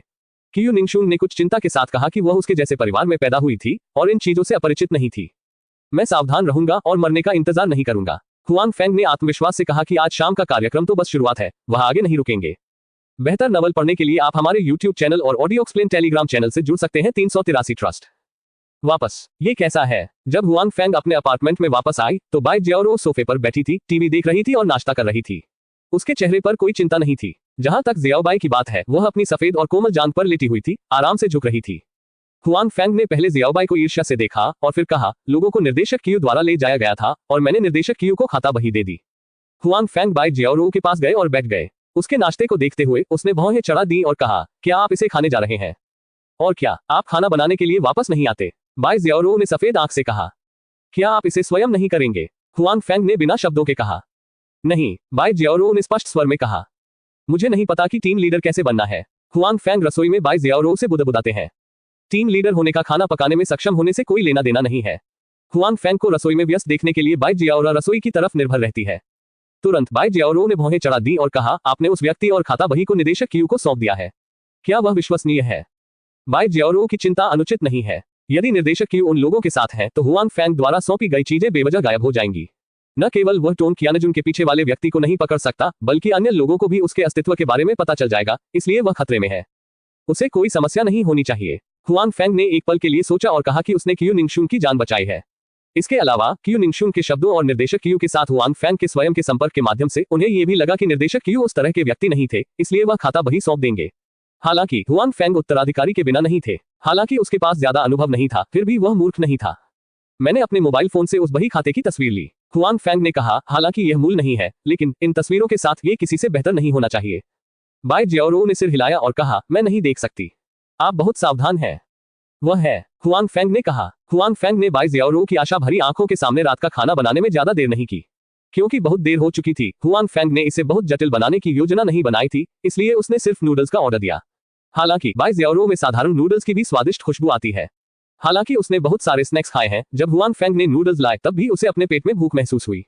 जब बाई जियाओरो हुआन फेंग के नूडल्स खा रही थी, निर्देशक कियू व्यस्त थे। वह जानता था कि यह उसके लिए एक चुनौती थी, लेकिन यह एक अवसर भी था। इसलिए वह हिसाब किताब प्राप्त करने के बाद वह प्रांत के नंबर 1 नेता के घर चला गया। हालांकि बहुत देर हो चुकी थी, निर्देशक कियू अब इतना लंबा इंतजार नहीं कर सकते थे। निर्देशक कियू, आप यहाँ क्यों हैं? नंबर 1 नेता अभी भी निर्देशक कियू के आगमन से आश्चर्यचकित थे। नेता, मुझे आपसे कुछ कहना है, निर्देशक कियू ने कहा। नंबर 1 नेता कुछ नहीं बोले, बस बहुत देर तक उसे देखते रहे और फिर बोले, इतनी जल्दी में क्या हम कल बात नहीं कर सकते? ठीक है, यह अत्यावश्यक है, निर्देशक कियू ने कहा। ठीक है, मेरे अध्ययन कक्ष में आओ। नंबर 1 नेता ने निर्देशक कियू को यह कहने में संकोच नहीं किया कि निर्देशक कियू इतनी देर से आए और मामले पर रिपोर्ट करने भी आए, तो जाहिर है यह मामला सरल नहीं होगा। निर्देशक कियू ने अध्ययन में नंबर 1 नेता का अनुसरण किया, जो उनके लिए भी एक अवसर था। वह मूल रूप से उनके ससुर थे, लेकिन बुरे व्यक्ति पीछे हट गए थे, इसलिए वह कुछ समय के लिए निदेशक के पद पर थे और ऐसा लगता है कि यह समय बढ़ सकता है। इस समय नंबर 1 नेता सचिव टैन उनके युवा प्रांत के मॉनिटर बन गए। हालांकि नंबर 2 नेता, जिनकी आवाज ऊंची थी, हिले नहीं। इस तरह नंबर 1 और नंबर 2 के बीच कुछ विरोधाभास होंगे। सचिव टैन हवा से आए थे, इसलिए उनका किंगदाओ प्रांत में कोई आधार नहीं है, जबकि दूसरा नेता गहरे संपर्कों और कई वंशों के साथ कई वर्षों से किंगदाओ प्रांत में काम कर रहा है। हालांकि इस बार वह अपनी इच्छानुसार पहला कदम उठाने में असफल रहा। स्वाभाविक रूप से उसके मन में कुछ विचार होते हैं और विरोधाभास स्वाभाविक रूप से उत्पन्न होते हैं। वास्तव में सचिव टेन के आने के बाद निदेशक क्यू सहित कई लोग अंधेरे में निरीक्षण कर रहे थे। वह देखना चाहता था कि सचिव टेन भरोसे के लायक है या नहीं।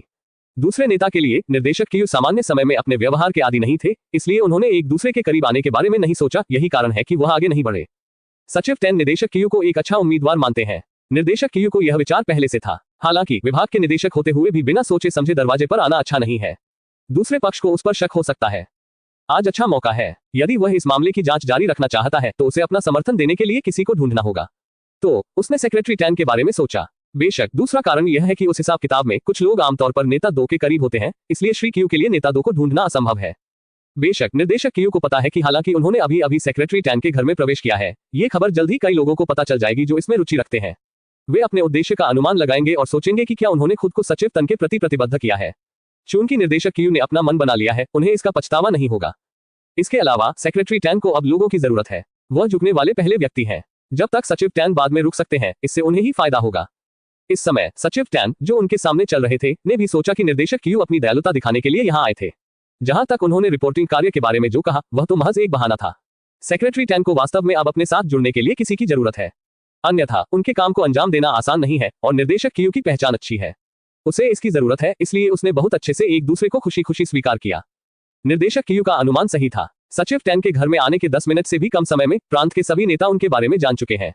इस समय वह रिपोर्ट कार्य पर गए हैं, जो स्पष्ट रूप से इतना सरल नहीं है।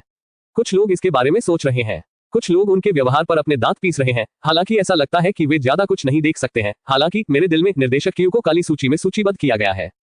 साधारण सजावट के साथ एक अध्ययन में किंग प्रांत के दूसरे नेता ने निर्देशक क्यू के बारे में जानने के बाद अपना चाय का कप उनके सामने मेज पर रख दिया। हालांकि उन्होंने कुछ कहा नहीं, लेकिन उनकी हरकतों और चेहरे से पता चल रहा है कि अभी उनका मूड ठीक नहीं है। बेहतर नवल पढ़ने के लिए आप हमारे YouTube चैनल और ऑडियो एक्सप्लेन टेलीग्राम चैनल से जुड़ सकते हैं। 384 खाता पुस्तकें। क्यू का ये निदेशक वास्तव में कोई चीज नहीं है। टेन के सचिव के पास जाने के लिए वह इतना उत्सुक है कि वह इस पर ध्यान नहीं देगा। अंतिम निर्णय किसका है? दूसरे मुखिया के सामने बैठे अधेड़ उम्र के व्यक्ति ने कहा, जिसने चाय का कप जोर से फेंका। अपने शब्दों पर ध्यान दें, ये हमारे साथी हैं। हम चापलूसी का उपयोग कैसे कर सकते हैं? नंबर 2 नेता ने डांटा, लेकिन उनका चेहरा और भी खूबसूरत था। जाहिर है अभी उन्होंने जो कहा वह उनके लिए बहुत उपयोगी था। हाँ, मुझे बस यही लगता है कि निर्देशक क्यू के पास कोई आंखें नहीं है। मैं यह नहीं सोच सकता कि वह इस पद पर कैसे पहुंचे। यदि आप प्रांत के वास्तविक प्रिंसिपल के करीब नहीं जाना चाहते हैं और बिना किसी आधार के एक व्यक्ति के करीब जाना चाहते हैं, अधेड़ उम्र के आदमी ने अजीब तरीके से कहा। ठीक है, चलिए इसके बारे में बात नहीं करते हैं। हर कोई किन्ही प्रांत के विकास के लिए कड़ी मेहनत कर रहा है। हम इतने स्पष्ट कैसे हो सकते हैं? नंबर 2 नेता ने कहा, टोन कियानजुन के साथ मामला कैसा है? उस आदमी का मुंह बहुत कठोर है। पुलिस स्टेशन में फैसला करने के लिए कुछ भी नहीं है। वह हमारे लोगों पर भी विश्वास नहीं करता है। वह हमें सिर्फ इतना बताता है कि उसके हाथ में एक खाता बही है और मैंने उसे लेने के लिए किसी को भेजा है। अधेड़ उम्र के आदमी ने जवाब दिया। खाता बही शब्द सुनते ही नंबर 2 की भौहें उछल गईं और फिर पूछा, उसके पास ये चीज कैसे हो सकती है? क्या तुम्हें यह मिल गया? क्या उसके पास कोई अन्य सबूत है? जाहिर है नंबर 2 स्काउट्स के मामले को लेकर चिंतित है। बात सिर्फ इतनी है कि उसे आदमी की चिंता नहीं है, बल्कि उसके हाथ में मौजूद चीजों की चिंता है। मैंने इसे लाने के लिए किसी को भेजा है, लेकिन मैं अभी तक वापस नहीं आया हूँ। कोई समस्या नहीं होनी चाहिए, अधेड़ उम्र के आदमी ने कहा। और फिर उसने भौहें सिकुड़कर कहा, लेकिन उसने कहा कि उसके हाथ में एक से अधिक खाता बही है। अब मैं आपको ये बताना चाहता हूँ, सिर्फ ये साबित करने के लिए कि उसके पास एक है। अन्य खाते भी हो सकते हैं, उसे बचाने के बाद ही हमें दिया जाएगा। यह अधेड़ उम्र का व्यक्ति जियांगजू का नंबर 1 नेता है। टोन कियानजुन को गिरफ्तार किए जाने के बाद उसने उससे संपर्क करने की कोशिश की। हालांकि गिरफ्तारी जियांगजू पुलिस द्वारा नहीं, बल्कि निदेशक क्यू के नेतृत्व में की गई थी। इसलिए प्रांत में मामले की सुनवाई चल रही है और वह टोन कियानजुन से साहपूर्वक संपर्क करने में सक्षम नहीं है। हालांकि फिर भी उसने टोन कियानजुन से संपर्क बनाया है और टोन कियानजुन मूर्ख नहीं है। वह जानता है कि अगर उसने कुछ नहीं निकाला तो ये लोग उसे छोड़ देंगे और सीधे मार भी डालेंगे। यदि वे सब कुछ निकाल ले तो उसका कोई मूल्य नहीं रह जाता, जो बहुत खतरनाक भी है। तो टोन कियानजुन ने ऐसी खाता बही दी। उस पर केवल अधेड़ उम्र के व्यक्ति और कुछ अन्य लोगों का नाम था, जिसमें प्रांत शामिल नहीं था। उसने एक हाथ इस उम्मीद में रखा कि बाहर के ये लोग उसकी मदद कर सके। हालांकि भले ही नंबर 2 नेता अब खुले तौर पर टोन कियानजुन की मदद करना चाहते हैं, ये बहुत मुश्किल है, क्योंकि कहा जा सकता है कि उन्हें चोरी कर लिया गया है और राष्ट्रीय सुरक्षा ब्यूरो ने इस मामले में हस्तक्षेप किया है। इसके अलावा सचिव टेन भी इस मामले को जानते हैं। भले ही दूसरे पक्ष के पास ज्यादा वास्तविक शक्ति न हो, वो वहां अपनी पहचान के साथ बहुत ज्यादा नहीं हो सकता। तो अब टोन कियानजुन अभी भी इसमें है। ये हरामी। नंबर 2 मेज पर जोर से थप्पड़ मारता है। मेज के शीर्ष पर एक स्याही का पत्थर है जो असाधारण रूप से हिलता हुआ दिखता है। ये स्याही का पत्थर उन्हें टोन कियानजुन ने दिया था। नेता 2 आमतौर पर कुछ प्राचीन वस्तुएं इकट्ठा करना पसंद करता है और टोन कियानजुन भी उसे बहुत सारी चीजें देना पसंद करता है। हालांकि वह इस कमरे में साधारण दिखते हैं, लेकिन वहां कई अच्छी चीजें हैं। इसके अलावा प्राचीन वस्तुओं का मूल्य अक्सर अनिश्चित होता है, भले ही ये दूसरों को पता हो। वह खुद को यह न जानने से भी दूर कर सकता है कि यह प्राचीन ड्रोन है। मुझे लगा कि यह नकली है। ये सिर्फ इतना है कि अगर टोन कियानजुन हर बार हिसाब रखता है तो ये फिर से वैसा नहीं है। नंबर 2 के लिए बहुत परेशानी होगी। इसके अलावा वह नहीं जानता कि टोन कियानजुन को हिसाब किताब रखने के अलावा कोई शौक है या नहीं। नेताजी, चिंता न करें। हिसाब किताब मिलने के बाद आप इसकी प्रामाणिकता की पुष्टि कर सकते हैं। मैं उनकी बाकी चीजें मांगने का एक तरीका ढूंढूंगा। अधेड़ उम्र के व्यक्ति ने वादा किया कि उसे नेता की समस्याओं को हल करने के लिए एक अधीनस्थ के रूप में काम करना चाहिए। इसके अलावा उन्हें दूसरे नेता द्वारा पदोन्नत किया गया था। वह दूसरे पक्ष का वंश था। यदि दूसरे पक्ष को कुछ हो गया, भले ही उसे हिसाब किताब मिल गया हो, तो भी वह इसमें शामिल होगा।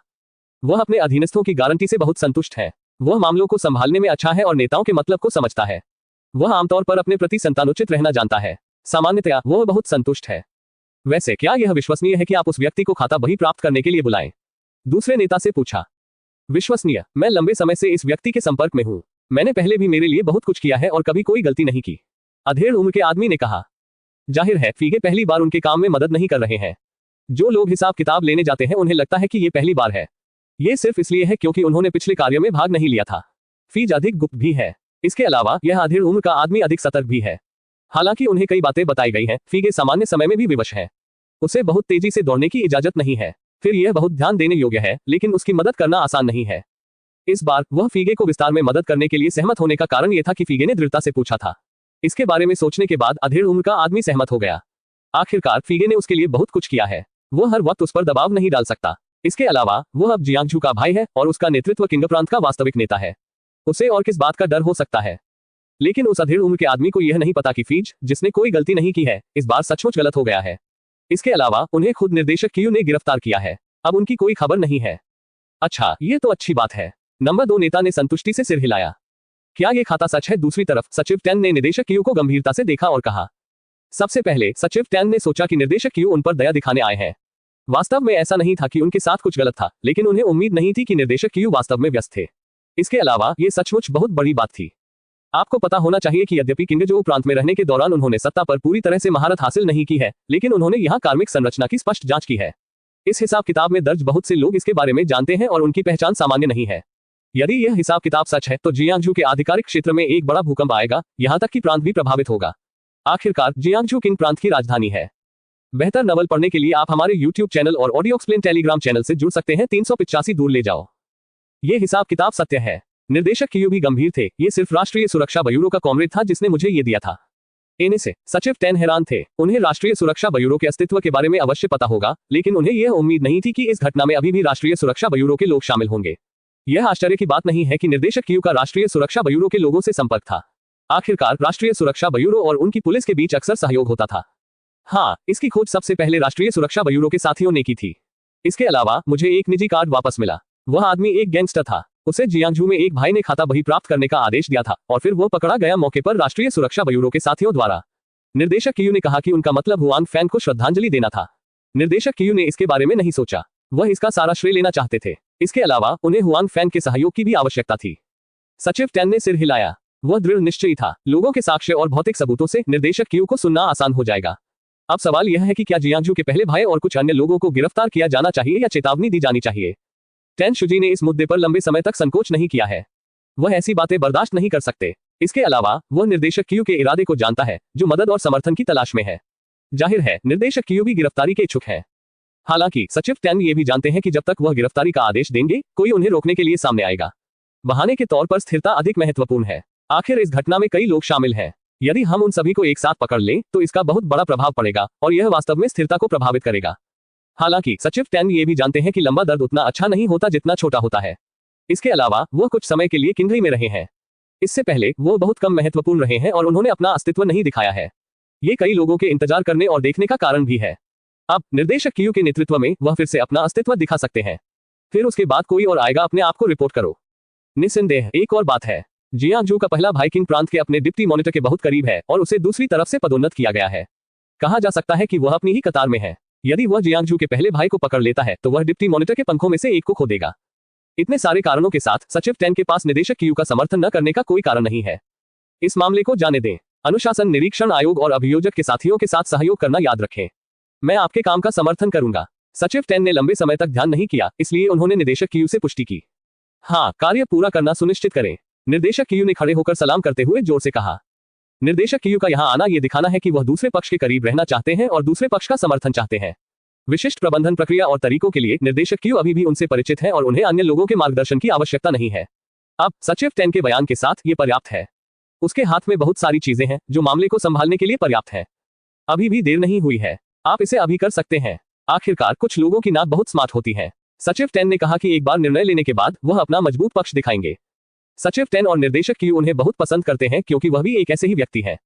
तो एक और सलामी के बाद निर्देशक कियू चले गए। इस समय वह अच्छे मूड में थे। यहाँ आने के उनके 2 मकसद पूरे हो गए हैं। इसके बाद यह मामलों को संभालने की उसकी क्षमता पर निर्भर करता है।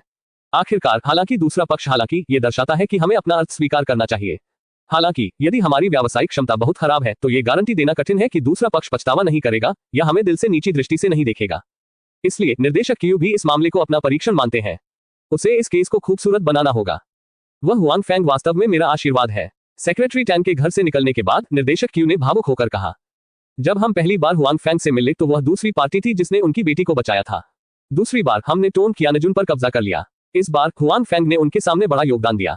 हालांकि वह कई बार हुआंग फैंग से नहीं मिले, हुआंग फैंग ने अनजाने में कई बार खुद की मदद की। अगर मौका मिले तो उसकी मदद करो। निदेशक कियू ने तुरंत हुआंग फैंग के कारखाने के बारे में सोचा।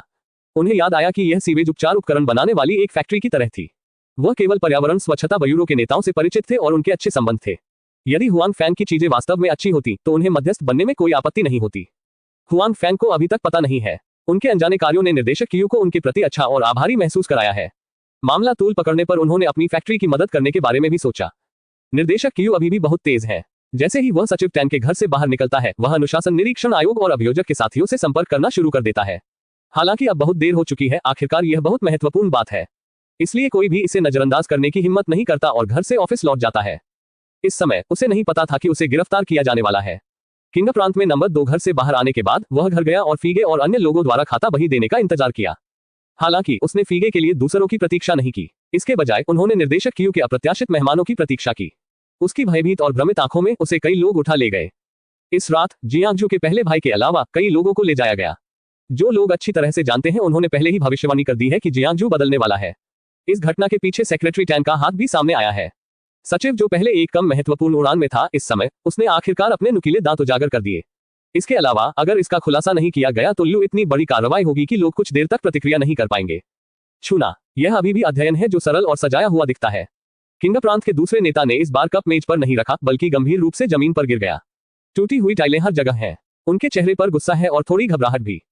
उसकी हिम्मत कैसे हुई? वह ऐसा कैसे कर सकता है? दूसरे नेता ने जोर से पूछा कि पुराने अधीनस्थ जो अभी बात कर रहे थे और उसके सामने हंस रहे थे, उन्हें हटा दिया गया है। आमतौर पर ऐसी स्थिति वाले लोगों को आसानी से नहीं हटाया जाएगा जब तक कि दूसरे पक्ष के हाथ में पर्याप्त सबूत न हो। इसी समय दूसरे नेता के दिमाग में खाता बही शब्द कौंधा। क्या खाता बही में कुछ गड़बड़ है? उसे अपने दिल में थोड़ा डर महसूस हुआ, जैसे खतरा धीरे धीरे उसके करीब आ रहा हो। बेहतर नवल पढ़ने के लिए आप हमारे YouTube चैनल और ऑडियो एक्सप्लेन टेलीग्राम चैनल से जुड़ सकते हैं। 386 लामबंदी। पुकारना पुकारना अभ्यास की ध्वनि अभ्यास क्षेत्र से आती है। कई शिष्य जो इस वर्ष गेट में प्रवेश कर चुके हैं वे चौक में अभ्यास कर रहे हैं। ऊंचे मंच पर स्कूल के प्रधानाध्यापक और कई बुजुर्ग अप्रत्याशित रूप से प्रकट होते हैं। इससे नए शिष्यों का अभ्यास अधिक सशक्त हो जाता है। वे स्कूल के शीर्ष पर एक अच्छी छाप छोड़ना चाहते हैं और ली डेयू और लियू मिंगजी भी उनमें से हैं। वे जानते हैं कि उनकी योग्यताएं सीमित हैं, इसलिए वे आमतौर पर दूसरों की तुलना में अधिक कठिन अभ्यास करते हैं और उनके प्रयासों का प्रतिफल नहीं मिलता। कम से कम प्रगति में तो वे किसी से पीछे नहीं है, अग्रणी स्थान पर भी नहीं है। और संप्रदाय के बुजुर्ग और उनके स्वामी उनके रवैये के बहुत शौकीन हैं। आखिरकार यहाँ कुछ प्रतिभाशाली लोग हैं और उनका संप्रदाय बड़ा नहीं है, इसलिए यहाँ प्रतिभाशाली लोग और भी कम है। और प्रतिभा अधिक नहीं है, इसका मतलब यह नहीं है कि भविष्य की उपलब्धियां कम होंगी। भले ही वे इसका अर्थ न जानते हों, परंतु समझते हैं। इसलिए जो साधारण समय पर भी कठिन अभ्यास करते हैं उनको ये बहुत अच्छा लगता है। वे सभी अच्छे लोग हैं। कियाओ संप्रदाय के प्रधानाध्यापक ने मार्शल आर्ट का अभ्यास कर रहे लोगों को गंभीरता से देखा और हल्की मुस्कान के साथ कहा, हाल के वर्षों में उनका कियाओ संप्रदाय अच्छा विकसित हुआ है। यदि कई और विशेषज्ञ होंगे तो उनकी प्रसिद्धि और पैमाना बड़ा होगा और संप्रदाय का विस्तार करने की उनकी इच्छा साकार होगी। ये सिर्फ इतना है कि यह सोचते ही उसकी भौहें तन गईं। क्या वहां कोई पक्की खबर है? हेडमास्टर ने पास के एक बुजुर्ग से पूछा। कुआं। बुजुर्ग का चेहरा बहुत अच्छा नहीं था। हवा पहले निकल गई, ये सच है। किंगफेंग देश के ये कमीने। हेडमास्टर की भौहें और गहरी हो गईं, फिर उन्होंने गहरी आह भरी और कहा, तियांझो देश में अब अन्य संप्रदायों का क्या आंदोलन है? कुछ संप्रदाय निकल पड़े हैं और बाकी लामबंद हो रहे हैं और तैयारी कर रहे हैं। इस समय उनमें से कोई भी काय नहीं है। भले ही सामान्य समय में संघर्ष होते हो, इस समय वे सभी अस्थायी रूप से दबा दिए गए हैं। जब इस बात की बात आती है तो बड़े का चेहरा बेहतर दिखता है। हेडमास्टर का चेहरा भी बेहतर हो रहा है, लेकिन भौहों के बीच चिंता देखी जा सकती है। भले ही तियानझुओ के सभी संप्रदाय एक साथ बाहर जा रहे हों, यह जरूरी नहीं कि वे क्विनफेंग के विरोधियों के हों। हालांकि भले ही वे अजेय हों, हम उन्हें अपने ऊपर नजर रखने नहीं दे सकते, प्रधानाध्यापक ने कहा। अर्थात हमारे क्षेत्र पर कब्जा करने के लिए उन्हें कीमत चुकानी होगी। आइए इतने निराशावादी न बने।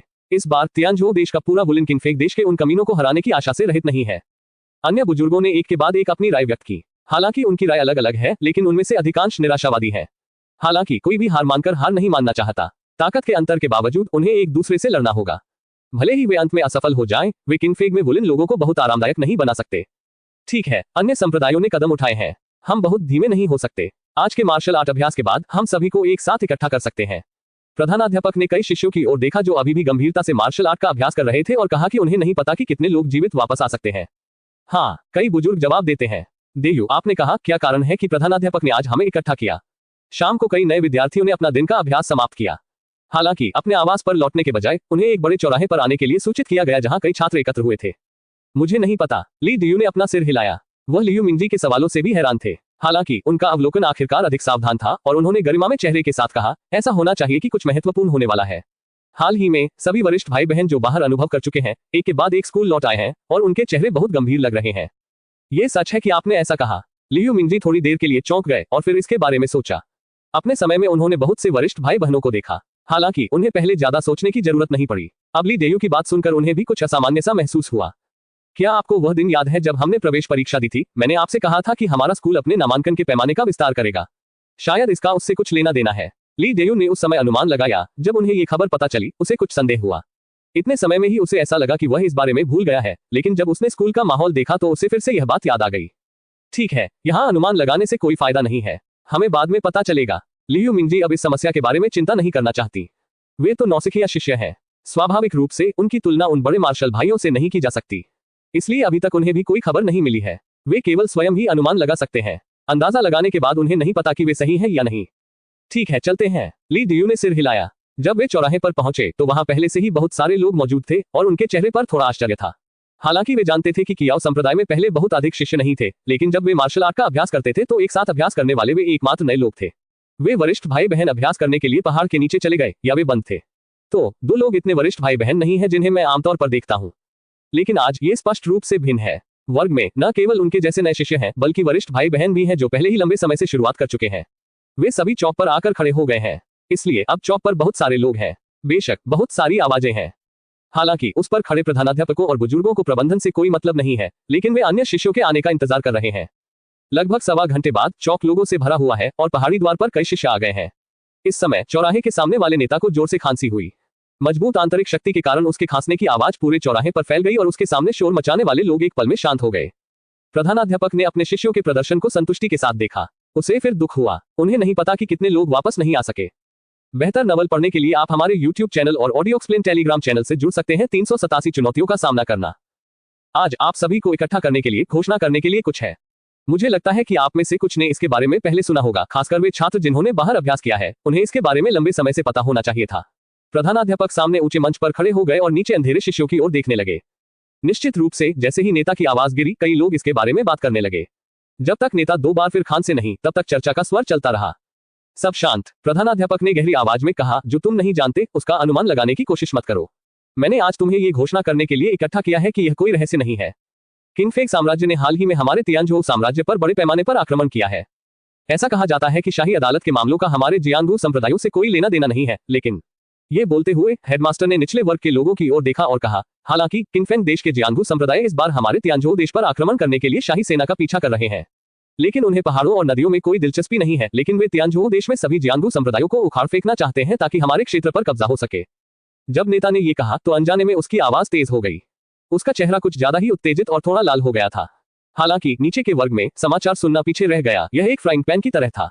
लोगों को उम्मीद नहीं थी कि आज ऐसी खबर सुनने को मिलेगी। खबर बहुत सशक्त और अविश्वसनीय थी। झेंझाओ की दुनिया में हर देश में कई जियांगू संप्रदाय हैं। ये संप्रदाय छोटे बड़े हैं। वे जियांगू में सभी प्रकार के संसाधनों को विभाजित करते हैं। हालांकि हर देश में जियांगू में संसाधन सीमित हैं, इसलिए कुछ समय के बाद उनके विकास में बाधा आएगी। इस समय यदि वे विस्तार जारी रखना चाहते हैं तो वे केवल दूसरों के क्षेत्र पर कब्जा कर सकते हैं। हालांकि भले ही अतीत में अन्य लोगों के क्षेत्र को निगल लिया गया हो, यह विभिन्न देशों में जियांगू संप्रदायों के बीच एक आंतरिक लड़ाई भी थी। यदि जीतने वाले संप्रदाय बढ़ते रहे तो हारने वाले संप्रदाय पंगु हो जाएंगे और यहाँ तक कि संप्रदाय भी विघटित हो जाएंगे। हालांकि किन्फेक देश के जियांगू संप्रदाय दूसरे तरीके से सोचते हैं। वे दूसरे देशों की ओर नजरें गड़ाए रहते हैं। इस समय किन्फेक देश की अदालत तियानजो देश की अदालत पर हमला करने जा रही है। मूल रूप से जियांगू संप्रदाय इसमें भाग नहीं लेंगे। हालांकि किन्फेक देश के जियांगू संप्रदाय सामान्य नहीं है। वे तियानजो देश पर एक साथ हमला करने के लिए अदालत से सहयोग मांगने की पहल करते हैं। जब तियानजो देश हार जाएगा तो किन्फेंग देश की अदालत तियानजो में जियांगू संप्रदायों को खत्म करने के लिए उनका समर्थन करेगी और फिर वे उन्हें विभाजित कर देंगे। ताकत के मामले में क्विनफेंग देश तियानजो देश से बेहतर है। हालांकि इसे अकेले शाही दरबार द्वारा हराया जा सकता है। वे अधिक सहज हो सकते हैं और जियांगू लोगों की भागीदारी से कुछ हताहतों की संख्या को कम कर सकते हैं। इसलिए किन्फेक देश के सम्राट के पास इन जियांगू लोगों की मुख्य आवश्यकताओं को अस्वीकार करने का कोई कारण नहीं है। जब तक यह एक सुपर गुट न हो, शाही दरबार से प्रतिस्पर्धा करना कठिन है। जाहिर है तियानजो और किन्फेंग में वे संप्रदाय सुपर संप्रदाय नहीं है, इसलिए एक बार जब शाही अदालत जियांगू संप्रदायों को खत्म करने की कोशिश करती है तो उनके लिए विरोध करना कठिन होता है। इसलिए ये खबर मिलने के बाद तियानजो के कई स्कूल दुश्मन की तरह हो गए हैं। वे मरने का इंतजार नहीं कर सकते। अन्यथा जब तियानजो का दरबार दूसरे पक्ष से हार जाएगा तो वे अगले बदकिस्मत होंगे। इसलिए किन्फेक देश में जियांगू संप्रदायों की तरह उन्होंने सक्रिय रूप से शाही अदालत से संपर्क किया। यदि वे अगले युद्ध में अपनी ताकत का योगदान देना चाहते हैं तो तियानजो देश के सम्राट इनकार नहीं करेंगे। हालांकि भले ही यह निर्णय लिया गया हो, तियानजो राज्य के कई स्कूलों को इस पर अधिक भरोसा नहीं है। क्विनफेक राज्य का क्षेत्र तियानजो राज्य से बड़ा है और इसकी राष्ट्रीय ताकत भी अधिक है। जियांगू स्कूलों के मामले में तियानजो राज्य भी किन्फेंग राज्य से कमतर है। हालांकि किन्फेक राज्य में कोई सुपर स्कूल नहीं है, वहां एक प्रथम श्रेणी का स्कूल बोधि मंदिर है और यह कार्रवाई भी बोधि मंदिर के नेता की है। इसलिए आने वाले खतरे का सामना करने के लिए तियानजो राज्य के कई स्कूलों ने इस अवधि में लोगों को प्राप्त करने के अपने पैमाने को बढ़ा दिया है। हालांकि समय बहुत कम है, वे बहुत अधिक नहीं सीख सकते, लेकिन अधिक ताकत होना अच्छी बात है। और हमें, प्रधानाध्यापक ने आगे कहा, और हम तियानजो साम्राज्य मरने का इंतजार नहीं करेंगे। हम सभी सहमत थे कि हम किन्फेंग देश की चुनौती लेंगे। ठीक है, सभी लोग एक एक करके चिल्लाए। हालांकि तियानजो की जियांगू शक्ति किन्फेंग जितनी शक्तिशाली नहीं है। हमें उन्हें यह भी बताना होगा कि यदि हम जो कुछ भी लेना चाहते हैं वह हमारा है तो हमें भारी कीमत चुकानी पड़ेगी। नेता ने ऊंची आवाज में कहा। हाँ, उनसे लड़ो। अर्थात कौन किससे डरता है? हमें उन्हें टुकड़े टुकड़े कर देना चाहिए। उन मूर्खों को वापस लाओ। निम्नलिखित में से कई शिष्यों ने भी एक एक करके पुकारा। मूल रूप से अधिकांश मार्शल आर्ट अभ्यासकर्ता गर्म स्वभाव के थे। अब दूसरे पक्ष के लोगों ने दरवाजे पर दबंगई कर दी। इसके अलावा वे उन सभी को मार डालना चाहते हैं। बहुत से लोग इस अपमान को सहन नहीं कर पाते। हालांकि प्रधानाध्यापक का मन अभी भी आने वाले युद्ध को लेकर चिंतित है, फिर भी वो अपने शिष्यों को देखकर बहुत प्रसन्न होते हैं। हालांकि क्विनफेंग देश में एक मजबूत आम रास्ता है। तियानजो देश में उनके लोग एक दिमाग वाले हैं और जीतने का कोई रास्ता नहीं है। ठीक है, चलो आराम करें। इसके बाद मैं अगली चीज की व्यवस्था करूंगा, प्रधानाध्यापक ने कहा। इस बार संकट बहुत बड़ा है, इसलिए उन्हें लड़ाई जीतने के लिए अपना सर्वश्रेष्ठ प्रयास करना होगा। इसलिए तियानजो राज्य के कई स्कूल अपना सर्वश्रेष्ठ प्रदर्शन करते हैं और उनका कियाओ संप्रदाय भी ऐसा ही करता है।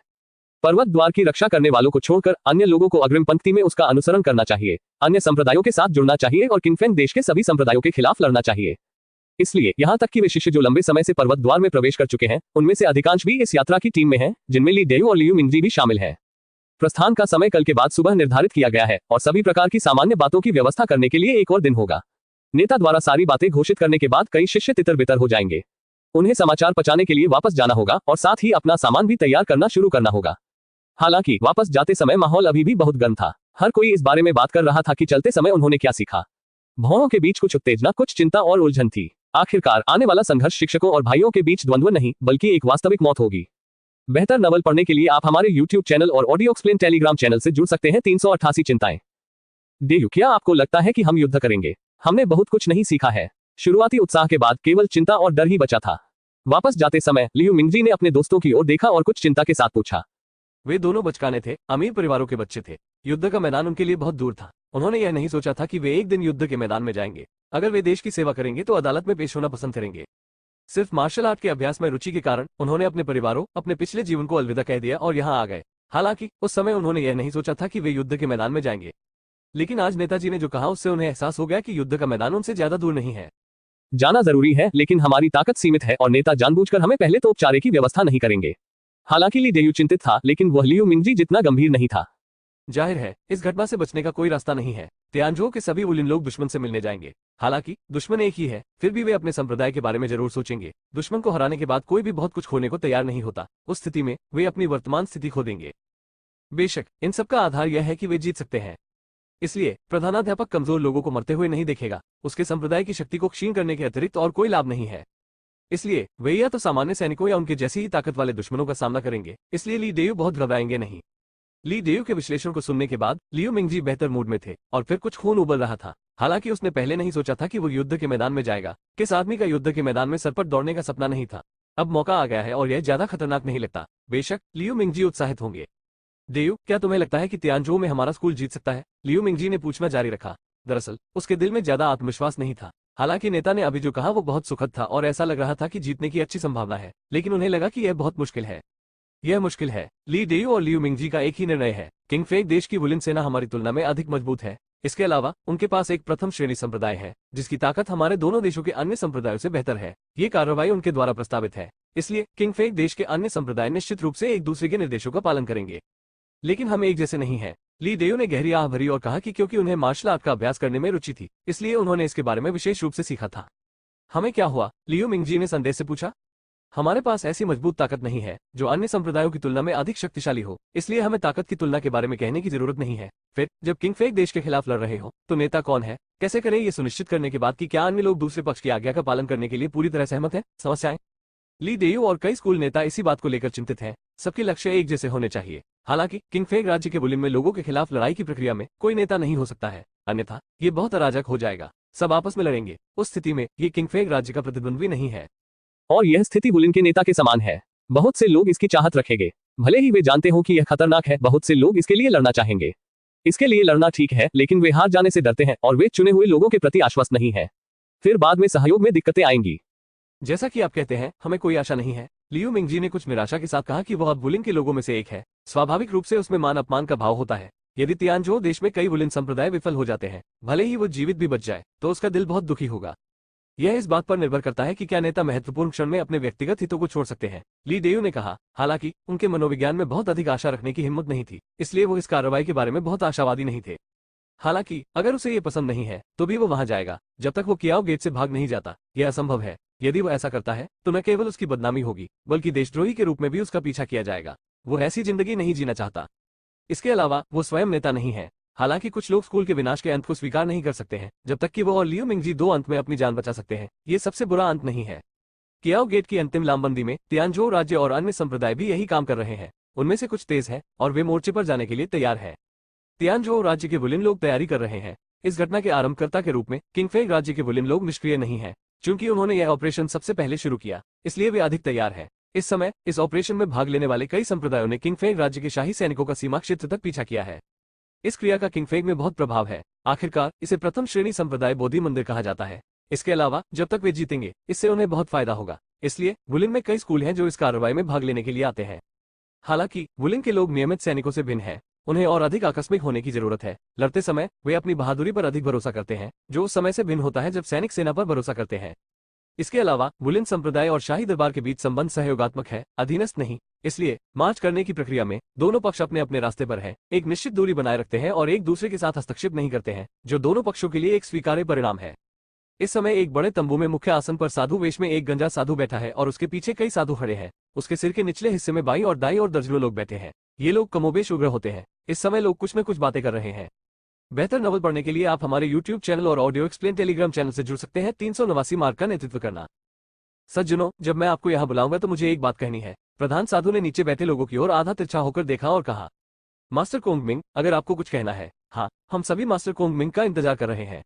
नीचे के लोग ताओ से सहमत हैं। जब सिर पर बैठे साधु ने नीचे लोगों की बातें सुनी तो उसका मुंह थोड़ा झुक गया और उसके चेहरे पर भी संतुष्टि के भाव थे। जाहिर है वो नीचे दिए गए लोगों की प्रतिक्रिया से बहुत संतुष्ट थे। कोंगमिंग नामक भिक्षु बोधि मंदिर के मठाधीश हैं। किंगफेक राज्य द्वारा तियानजो राज्य के मार्शल आर्ट पर आक्रमण के नेता और अग्रणी बड़े भाई हैं। यहाँ बैठे दर्जनों लोग किंगफेक के प्रमुख स्कूलों के प्रतिनिधि हैं। बेशक किंगफेक में कई स्कूल हैं, हालांकि इन स्कूलों का पैमाना अपेक्षाकृत बड़ा है, इसलिए वे इस तंबू में बैठने